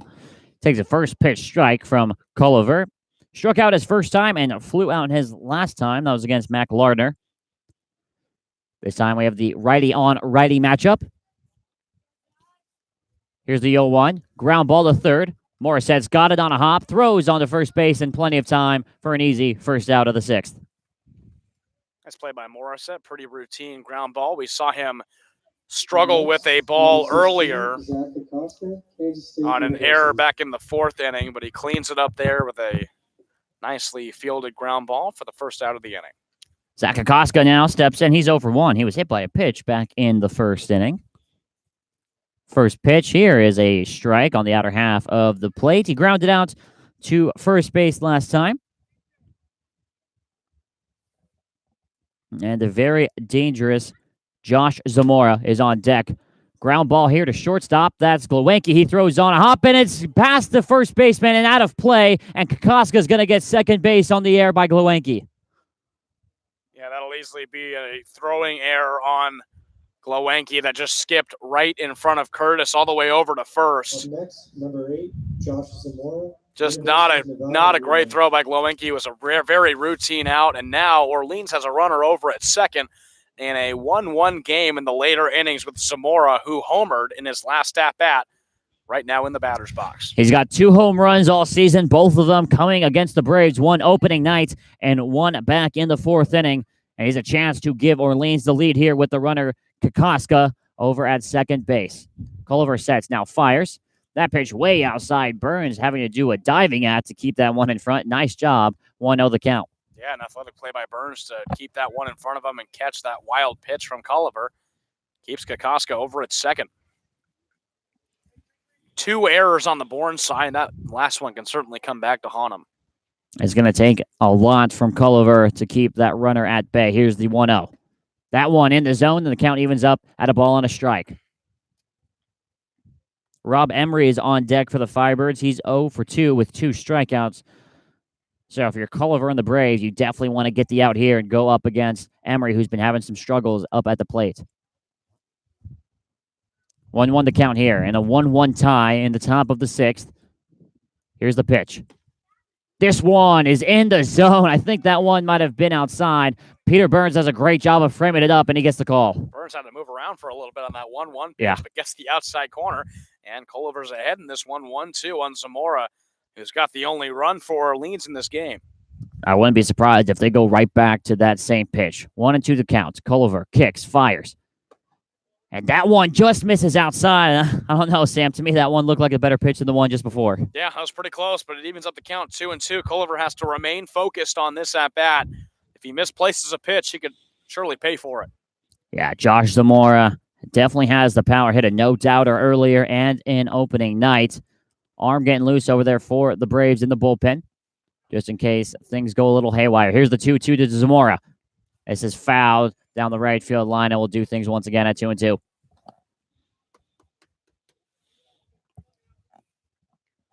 Wind has blown in from right field basically all day. So no real carry. That's why Zamora's home run was so impressive. Back in the 4th. Big game for the Braves here, trying to avoid falling to 1-4 on the season. Here's the 2-2 to Zamora, and he fouls it off almost the exact same location. Curtis gives way to the fence, and we'll repeat our action here at 2-2.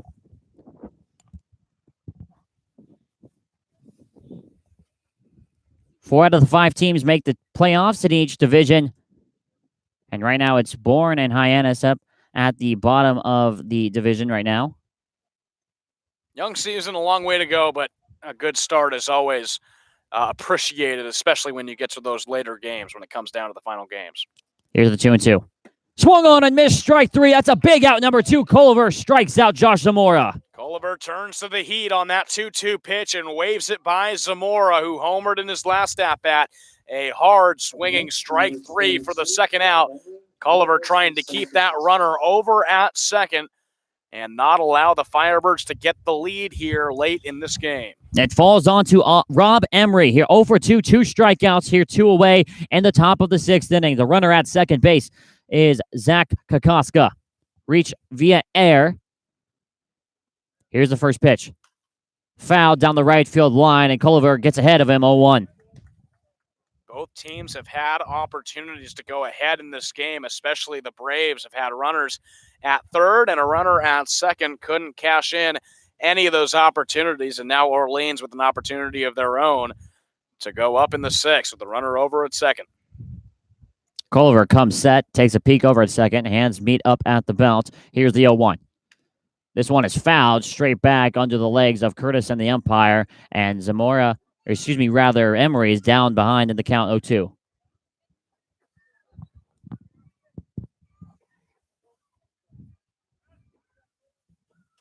Orleans at a 3-2-1 record compared to Bourne's 1-3.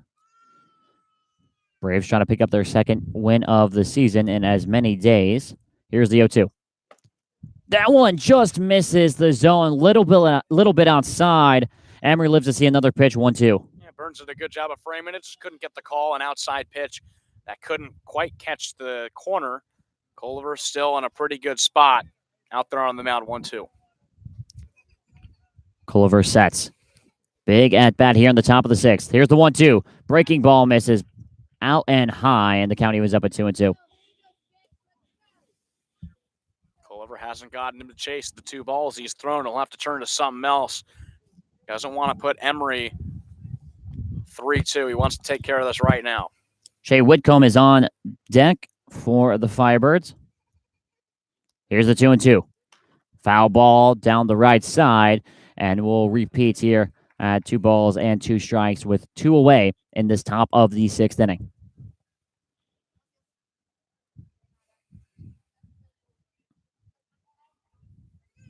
(1-1) to score here on the top of the 6th. Jordan Palacio alongside Sam Wiederhaft here at Doran Park for the second game of our doubleheader. Here's the 2-2 pitch, and it's fouled off down the right side once again, and Emery is putting up a good at-bat here against Culver.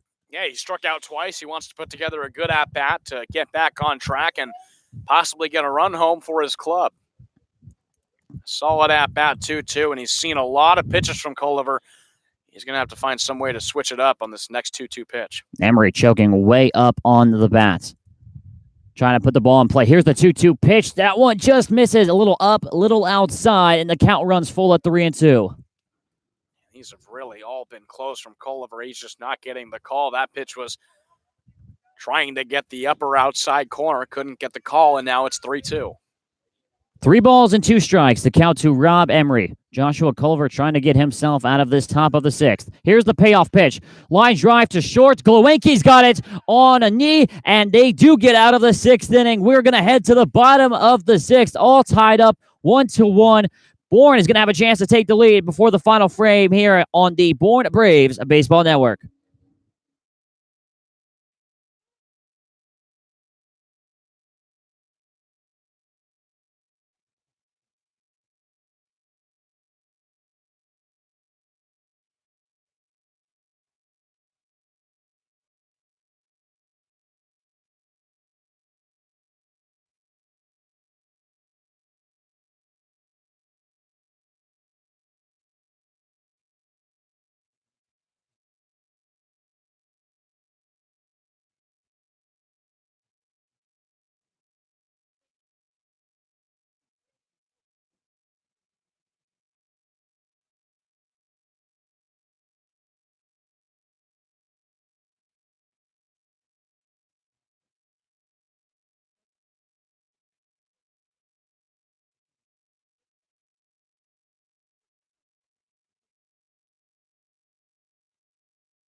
Alec Burleson leads up the Braves here in the bottom of the 6th inning as Burleson, Curtis Morissette for the Bravos as they try and eke ahead of the Orleans Firebirds.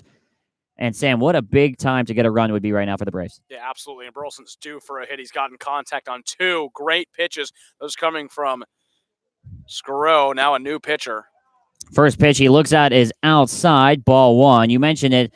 First time he was up in the first, a line drive that Scarrow caught on the fly, a total reflex catch. And the last time up in the third, hit off of Scarrow's foot and was picked up by the second baseman Zamora and thrown out to first in time for his second out. The 1-0 misses outside. The count now 2 balls and no strikes to Alec Burleson. Burleson is certainly just super antsy to get on base here. Here is the 2-0 from Michael Hobbs. Fly ball. It's going to be fouled down the left field line, and it's going to hit harmlessly by the concession stand. 2-1 now the count.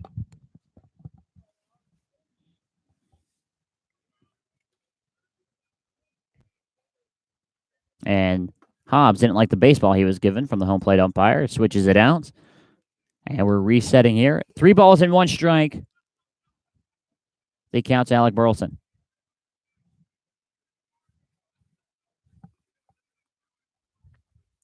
Here's the pitch.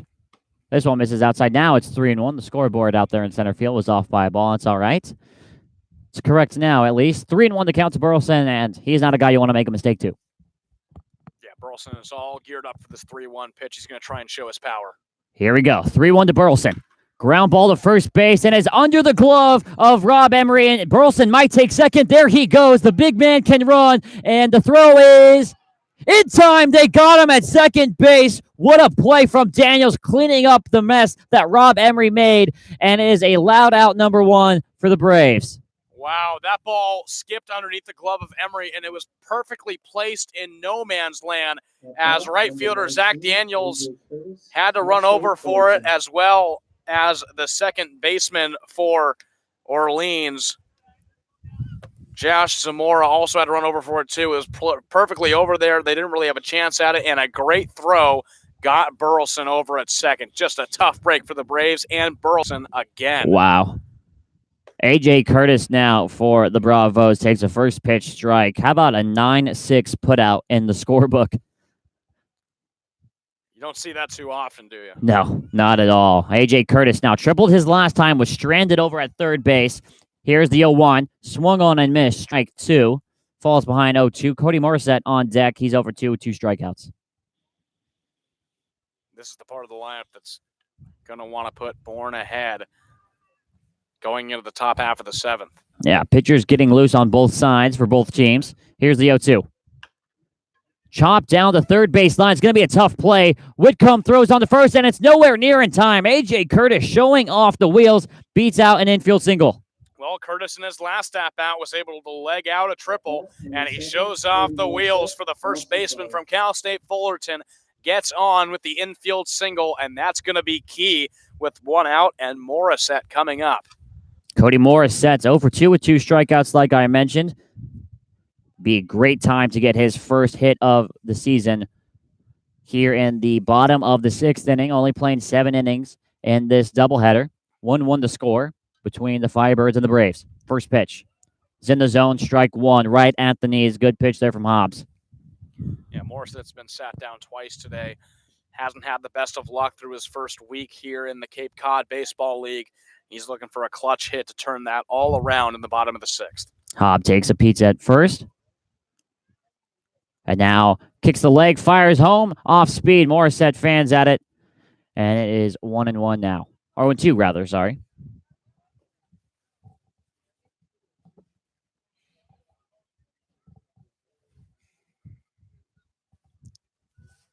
Cody Morissette, the lefty, going against Hobbs, the righty. Both these teams knotted up at 1. Here's the 0-2. Ground ball up the middle. It is picked up by the diving shortstop Murray, flipped to second in time, and they can't get the out at first, so it's a fielder's choice for Morissette, but there's 2 away here in the 6th. Well, Murray with a nice glove flip. He slid and was able to get that ball from going into center field and flipped it right out of the glove over to Josh Zamora, who was covering second. Throw to first wasn't in time, but a great play and a smart play from Tanner Murray for the second out of the inning. Brendan Rivoli now for the Braves, 0-2, a strikeout and a ground out. And it looks like the Firebirds are going to be making a pitching change here, going up against the left-handed Rivoli. That's Nicholson, the manager, out on the mound. Maybe just a talking to. And it looks like that's all it's going to be for right now there, Sam. Yeah, I think they're probably just strategizing. Rivoli hasn't done much, which is why this is so weird. He struck out in the second inning and grounded out to short in the fourth. A runner on first. It's Morissette. Remember, a few games ago, Morissette was caught stealing back in the Harwich game.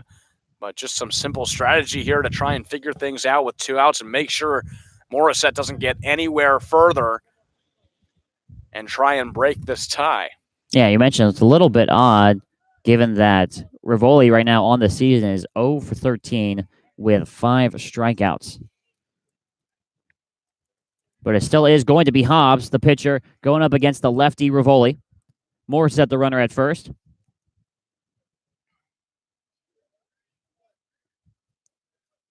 They're going to throw quickly over to first base. Morissette almost picked off. He's back in time, though. Ooh, little scary over there at first base. Yeah, just checking up on him. Like I said, he was caught stealing in the game against Harwich. Hobbs sets. Looks at Rivoli and fires the first pitch. That's down low. Ball 1. It'd be an excellent time to get a first hit here. Jimmy Glowacki is on deck. He's got an RBI on the season and a little bit of a slump, just like Rivoli is here. Here's the 1-0. That one way outside. That misses. Ball 2 now. 2-0 the count to Rivoli. Gets himself a nice hitter's count. Saw A.J. Lewis pop right out of the squat and look over to first base immediately. So they're obviously worried about Morissette over on first. Had 8 stolen bases for Boston College during the regular season. Was caught stealing 3 times. Here's the 2-0 to Rivoli. Ground ball. There's his first hit of the year. Morissette turns past second. He's going to get to third easy. The Braves have runners on the corners here in the bottom of the 6th inning. Oh, that worked perfectly for Rivoli. Gets his first hit of the 2019 summer. A nice, easy single to right field. And now they're going to do a pitching change with runners on the corners. A big opportunity for the Braves. Jordan, we've seen it. They thrive with 2 outs offensively. And now with Glowacki, he's going to be looking for some more RBIs for his next at-bat here. But they'll definitely be making a pitching change. That'll be it for Michael Hobbs. Yeah, it's pitched 1 2/3 innings. Not giving up a hit. He gave up 4 hits, though. Or excuse me, not giving up a run. Gave up 4 hits. Throw a strikeout or 2 in there. And now for Orleans, it's going to be Nick Garcia coming in to try and keep the runner over at third, Morissette. Garcia's coming into a tough situation, but Nick Garcia, the rising junior from San Carlos, California, going to Chapman College over in Southern California. 2019 stats, he was undefeated, went 9-0, 56 innings pitched, walked 14, and struck out 82. And get this, a .64 ERA. There you go. 12 saves as well. This guy was really a do-it-all pitcher, and Kelly Nicholson turns to him to try and keep Bourne at bay in a tie ball game, 1-1. Yeah, so the final line for Michael Hobbs, 1 2/3 innings. He gave up 4 hits, 3 of them coming in this bottom of the 6th inning. No runs yet. However, he is responsible for the runners on first and third. No walks and 1 strikeout. And he leaves Nick Garcia with an opportunity here to potentially pick up the loss, because that would be Hobbs' loss. Garcia comes out of an interesting program over at Chapman. They won the Division III National Championship while he was on the team. Over the past 6 seasons, they've had 2 players drafted in the MLB. It's been Christian Cosby in the 14th round by the Royals and Tyler Pick in the 28th round by the Cardinals. But the last Chapman player to reach the highest league of baseball, 1984. So he's looking to break through in that category. He actually played infield during his freshman season. He batted .268 with 6 RBIs and 41 at-bats. But you talk about the pitching. That's what he's here to do. He's been sported having a 98-mile-an-hour fastball and was named the D3Baseball.com first-team All-American. So this guy is a do-it-all pitcher for Chapman, and he comes in a big situation with Glowacki coming up. Glewenke 0 for 2, a ground out and a strikeout, but he's got the opportunity to put the Braves on top here in this bottom of the 6th inning, only playing 7 games as part of today's doubleheader on this Sunday, June 16th. And what an opportunity for Glewenke and the Bravos here. We know Garcia has the velo. Let's see what he goes with on this first pitch to Glewenke. 1-1 the score. Runners on the corners for the Braves. 2 away here in the bottom of the 6th inning. Here's Glewenke's first pitch. Foul down the right field line. 0-1 the count. Aggressive approach from Glewenke, swinging at that first pitch. He saw something he liked and was a little late on it. Fouled it off over on the first base side. Kyle Hess is on deck. Should it get to him? Garcia takes a look over at first. Comes set, a little staggered with the feet. Here's the 0-1. Ground ball to third base. That is picked up by Whitcomb. He throws on to second in time to Zamora for out number 3. So we're going to head into the final frame, all knotted up. Garcia does his job. 3 hits that inning for the Braves. No runs and 2 left on base. Our score headed into the final frame at 7-7 here on the Bourne Braves YouTube channel.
Our final inning here from Dorton Park here tonight, top of the 7th, 1-1 tie. Joshua Culver's night is done. The Braves go to the bullpen, and they're going to bring in Kieran Shaw from Harvard. And, Sam, we've already seen him once this season. Yeah, we have. We saw him in the midweek game on Wednesday against Harwich, where he came in one of the later innings and threw 1 complete inning, allowing 1 hit and 2 strikeouts in that appearance. So his ERA is locked at 0.00 for Harvard in the regular season.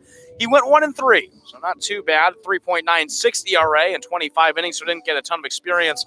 28 strikeouts and 16 walks, but it's good to see him for his second appearance of the summer. And after that 1 inning against Harwich, he's looking to build on that and silence the lineup for the Firebirds in the final inning.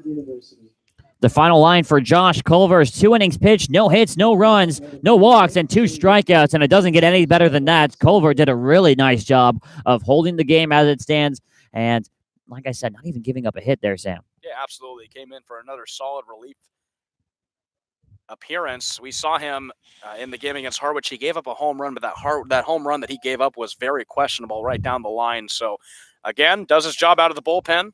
No runs for him given up. Still a 1-1 game. Shea Whitcomb now for the Firebirds. Gets his first pitch from Shaw, and it's in the zone. Strike 1. Whitcomb's 0 for 2, reaching on an error back in the 4th inning and flying out to 3rd in the 2nd. Shaw coming from Harvard. Here's the 0-1. Did he go around? Yes, he did. He's not able to hold up on the check swing, and the count grows to 0-2. These back 3 hitters, 7, 8, and 9 for Orleans, have only been able to get 1 hit. That coming from Zach Daniels in the 3rd inning. They've been silenced pretty well by the Bourne pitching staff. Here's the 0-2 to Shaw. Or from Shaw, I should say. That one just misses.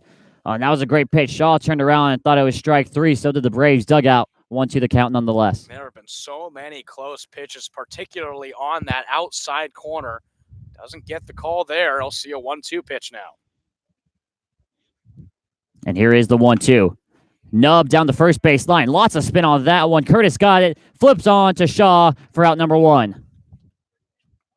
Yeah, that was right off the end of the bat going over to Curtis. That's why you saw that weird spin in the infield. But he's able to field it cleanly, and this time he has a solid communication with this pitcher, Kieran Shaw. Shaw was able to get over to first. Easy flip, first out. Trevor Johnson now stepping in. He is 0 for 2. Struck out his first time and then grounded out to short back in the 4th inning. And actually, we're going to have a pinch hitter. It's going to be Max Troiani. He played earlier today, and he's going to take the spot of Trevor Johnson, most likely in left field. Had a solid game in game number 1. Went 2 for 3, scoring a run and knocking in 2 RBIs as well.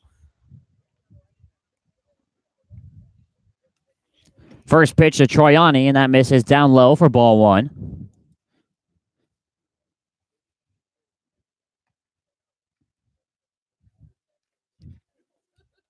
Troiani now with his 1-0. That pitch finds the zone, and he kind of nods his head like, yeah, that was in there. 1-1 now the count with 1 away here on the top of the 7th.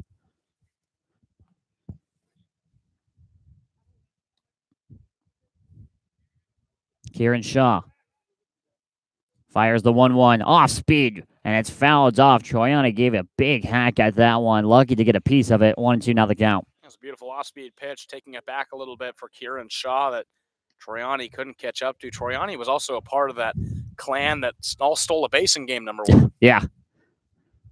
Here is the 1-2 to Troiani. Swung on and missed. Got him with the heater. 2 away here in the top of the 7th, and it's been a perfect inning so far from Shaw.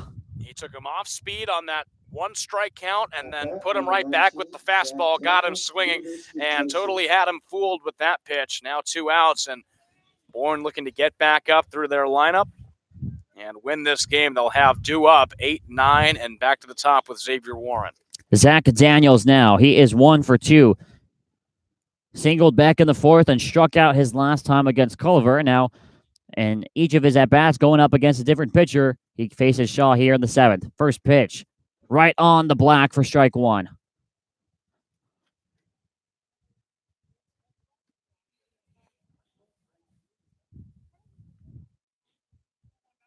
Kieran Shaw holding the glove up right in front of his face.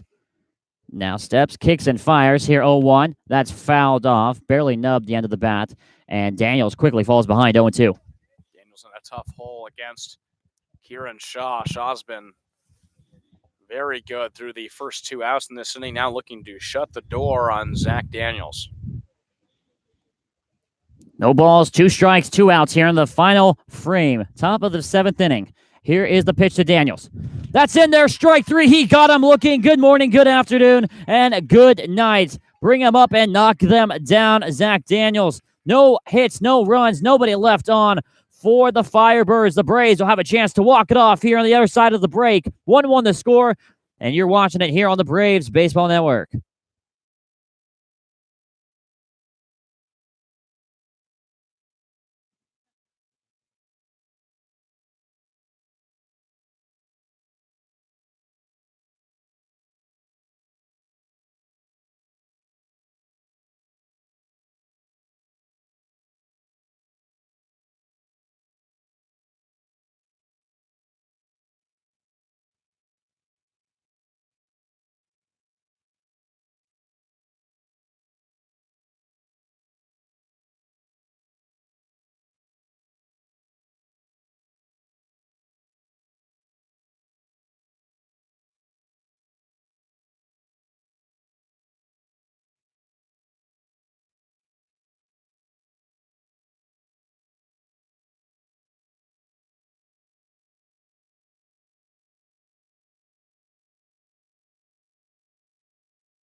Eight, 9, 1 spots due up for the Braves in the home half of the 7th inning.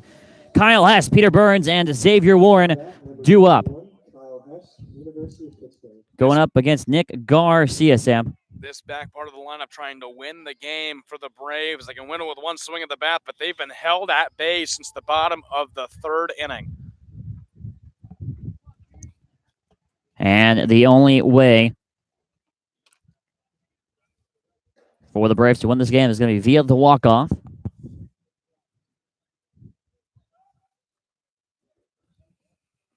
Garcia comes set and fires the first pitch of the 7th inning, and that's in the zone, strike one.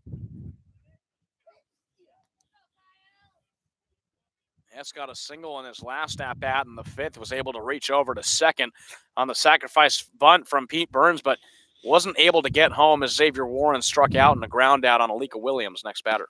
Here's the 0-1. That misses down and in. Count evens up at 1-1. Braves have certainly had their opportunities in this game, Jordan, leaving runners at second and third. It's coming back to bite them here. Now they're looking to make up for it. Yeah, 4 runners left on base so far in this one from the Braves, and base runners is all what the doctor is asking for. 1-1 pitch. Hess thought it was up, and so did the Braves dugout. Find the zone, though, right at the top, 1-2 now. Yeah, caught the upper part of the zone, right up near the letters, called for a strike, and now Hess is down 1-2, has to protect. 1 ball and 2 strikes. The count to Kyle Hess, the center fielder. 1 for 2 with a strikeout and a single. That one is in the other batter's box. Misses outside, 2-2. Hess just looking to get on board. They want that winning run on the base pass. Just has to try and work out a walk or a hit here. Garcia comes set. And here's the 2-2. Breaking ball. Got away from him there. Misses way up high, and the count runs full at 3-2. And how big would it be for the Braves to get the lead-off man aboard? This is an important pitch coming from Nick Garcia. A 3-2 pitch. Hess looking to be that winning run, getting on board, looking for his pitch. Here's the payoff pitch to Kyle Hess. That one hit him. Got him down near the ankle, maybe off the hamstring there, and he's slow to get up. And he's still shaking up there, and a fastball right off. Looks like either the quad or the hamstring, man. That's going to leave a mark. Yeah, certainly, but he does what he needs to do and gets on base. And as we have raindrops fall again. the raindrops are coming back right at the end of this game here. Peter Burns now stepping up as sprinkles forming here at Doran Park. And now it's starting to come down somewhat hard, too. Of course, we go almost the entire length of the game without the umbrellas, and right at the close is when you have to bust them out. Yeah, unfortunately, that's how it works sometimes, but Bourne looking to just put this game to rest and hopefully no more rain. First pitch to Burns. He squares up to bunt to try and sacrifice the man over. Misses inside, ball 1.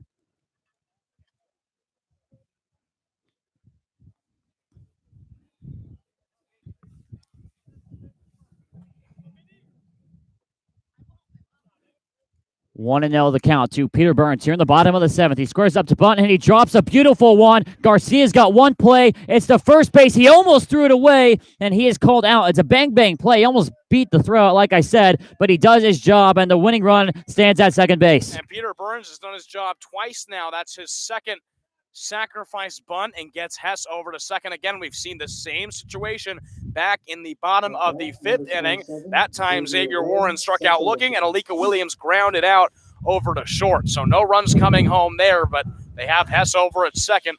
And Warren could end up being the player of the game once again if he can get a solid hit into the outfield.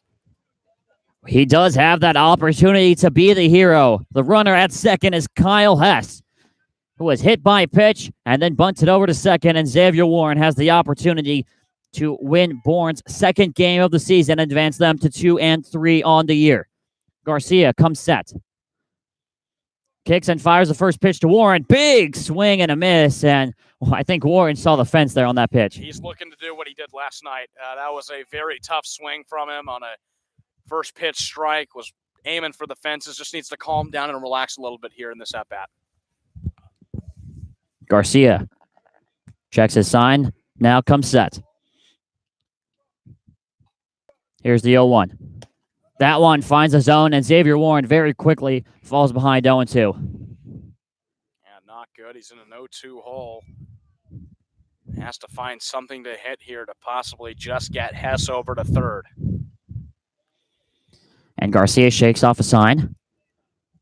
And now accepts it. Here we go, 0-2. Runner on second base, one away here in the bottom of the 7th inning. That one misses down and inside, and the count now 1-2. Good job by A.J. Lewis there to keep that ball in front of him as well. That ball easily could have gotten back to the backstop, and Hess could have gotten over to third, but he stops it on the bounce in the dirt. Now a 1-2 count. And the rain is coming down rather hard now. 1-2 the count. Kyle Hess, the runner at second base. He's the winning run. This one fouled straight off. Man, Warren just missed that pitch. Yeah, jammed him a little bit was Garcia, but he just missed it as he fouled it back to the backstop, but remains in the at-bat. He's putting together a little bit of a battle here against Nick Garcia. 1 ball, 2 strikes is the count to Xavier Warren. He had 4 RBIs last night and could pick up the winning RBI here on this at-bat. Kyle Hess, the runner at second. 1-1 the score here in the bottom of the 7th inning. The Braves with an opportunity to walk it off at Bourne. 1-2 misses outside, and the count evens up at 2 balls and 2 strikes. Close pitch and a great take from Xavier Warren. He could have easily pulled the trigger on that ball. He wouldn't have been able to do anything with it as it was an outside fastball, but a great take that'll even up the count. Nick Garcia gets his sign. 2-2 the count to Xavier Warren. Winning run at second base. Here's the pitch. This is fouled off into the screen, and Warren is putting together quite the battle here, and will stay at 2-2. This is what you want to see from your leadoff hitter, especially Xavier Warren, who's still trying to battle for a roster spot, a temporary player, putting together a 2-2 battle. The count has stayed there for a little while as he's fouled off a couple pitches. Well, I'll tell you what, after the game he had last night, and if he's able to get a base hit here, I think that roster spot might be as good as his. 2-2 the count. Here's the pitch to Xavier Warren. Fouled straight back into the same exact spot on the screen, and he's staying alive here. He's battling. Yeah, he walks around the batter's box. He knows this is an intense battle between him and Nick Garcia, one of the best pitchers in Southern California. Warren collecting himself, trying to turn this great at-bat into a hit. 2 balls and 2 strikes to count to Xavier Warren. Kyle Hess is the runner at second base. Warren and the Braves trying to walk off the second game of this doubleheader from Doran Park, and Warren calls time real quick. Garcia taking a little too much time for his liking. Gets loose and now steps back into the box. 1 away here in the bottom of the 7th inning. 2-2 the count to Xavier Warren. Here's a pitch from Garcia. This one is fouled right off his foot, and he's going to have to walk that one off for a second. That's painful. You foul it right off. It looked like the middle part of his foot, but another foul ball. Wow. And, if Warren gets out, it's not going to show up anywhere in his average. It'll make his average go down, but he's looking to increase that average here with a great at-bat and a solid hit into the outfield that could potentially end this one. Yeah, Lika Williams is on deck. 0 for 2. At this point, Warren's seen pretty much everything Garcia has to offer. And he's probably going to get Garcia's best pitch right here. 2-2 to Xavier Warren in the bottom of the 7th. Pitch is missed up and away, and he's worked the count full. Well, the dugout's really into it. They are really energized, looking for Warren to end this ball game 3-2. Even if he works out a walk, that's a huge success. 3 balls and 2 strikes, 1 away here in the bottom of the 7th inning. The winning run, Kyle Hess, stands at second base. Lewis giving the signs to his pitcher, Garcia. He comes set, and here we go. He kicks, fires. Xavier Warren goes down swinging. Lewis catches it on the fly, and as a second out in the bottom of the 7th inning. That was just a tough inside pitch to Xavier Warren that he went chasing for. That was going to be ball 4. He worked a great at-bat, and there's nothing to show for it. Now it's on the shoulders of Lika Williams to try and get something in the bottom of the 7th. The Braves have left runners on board, and it would be a terrible time to do so right here. Hess, the runner at second. Williams gets his first pitch. That misses outside, ball one. Williams 0 for 2 with a walk, a fly out, and grounded out his last time too short. Garcia comes set and fires the 1-0-2 Alika Williams. That one misses up high, and the count quickly 2-0 in Alika's favor. Good hitters count for Williams, who's still looking for his first hit of the ball game. Reached base on a walk back in the third, but he's looking to get on base. He was 1 of 2 hits in the earlier game this afternoon against the Firebirds. 2 balls, no strikes, 2 outs. The runner on second base. That pitch misses down and away. The count now 3-0, and you'd have to think, unless this pitch is perfect, he's not going to be getting the bat off his shoulder. Absolutely taking here. Don't want to risk anything. This pitch is probably going to be a strike, but if it isn't, he gets over to first, and Burleson then comes up. 3-0 the count to Alika Williams. That misses outside. It's a 4-pitch walk, and up steps Alec Burleson. Well, Burleson's the guy you want to have up in this situation. Hasn't had too much to show for it today. He got a single, but was later thrown out at second in his last at-bat, and has had 2 hardly hit balls back to the pitcher's position on the mound. So Burleson looking to break through here in the bottom of the 7th. We said he's been unlucky, and maybe this is the moment that luck, that run of bad luck at least, comes to an end. The winning run is at second base. It's Kyle Hess. Here's the first pitch to Burleson. It's a floater into center field. It gets down for a hit. Here comes Hess. He rounds third. Alec Burleson walks it off for the Bravos on the first pitch. That's all he needed. The luck does turn around, and the Bourne Braves get the 2-1 win over the Orleans Firebirds. Comes through on the first pitch, and Burleson sends everybody home here at a long day in Doran Park. The Braves split both games against the Firebirds, and what a big win for Burleson as the Braves team goes over to meet him over around first base. First pitch pulled the trigger, and finally, like you said, the run of bad luck ends, and he wins the game for the Braves in the bottom of the 7th. What an impact Alec Burleson has made just 3 games into his Cape League season, into his Cape League career, and he has already knocked in 3 RBIs, none bigger than the one just then. That RBI single wins the game for the Bourne Braves 2-1, and what a hard-fought battle it was for the Bravos here tonight, Sam. Absolutely. A tough 1-1 game it was for so long. A pitcher's matchup all the way. The pitchers really shined in this game, but the Braves get 7 hits, and that 7th one was the biggest for Alec Burleson. They held Orleans to just 3 hits and 1 run, which is such a big bounce back after allowing 9 runs in the first game of the doubleheader. They switch it up here in game number 2 and grab 1 from the Redbirds.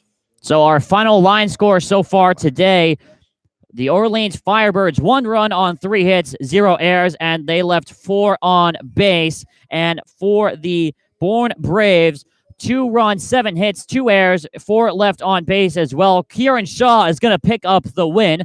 Nick Garcia will get the loss. And what a game. 7 innings. We thought we might need extras, but not tonight. The Bravos get the 2-1 victory. Yeah, kind of weird when you're talking about extras, and extras goes to the 9th inning, yeah, which is a normal game. But doubleheader, shortened game, and certainly an exciting second game for the Braves. They get back on track, move to 2-3, and look to head to Harwich tomorrow. Yeah, that's absolutely right.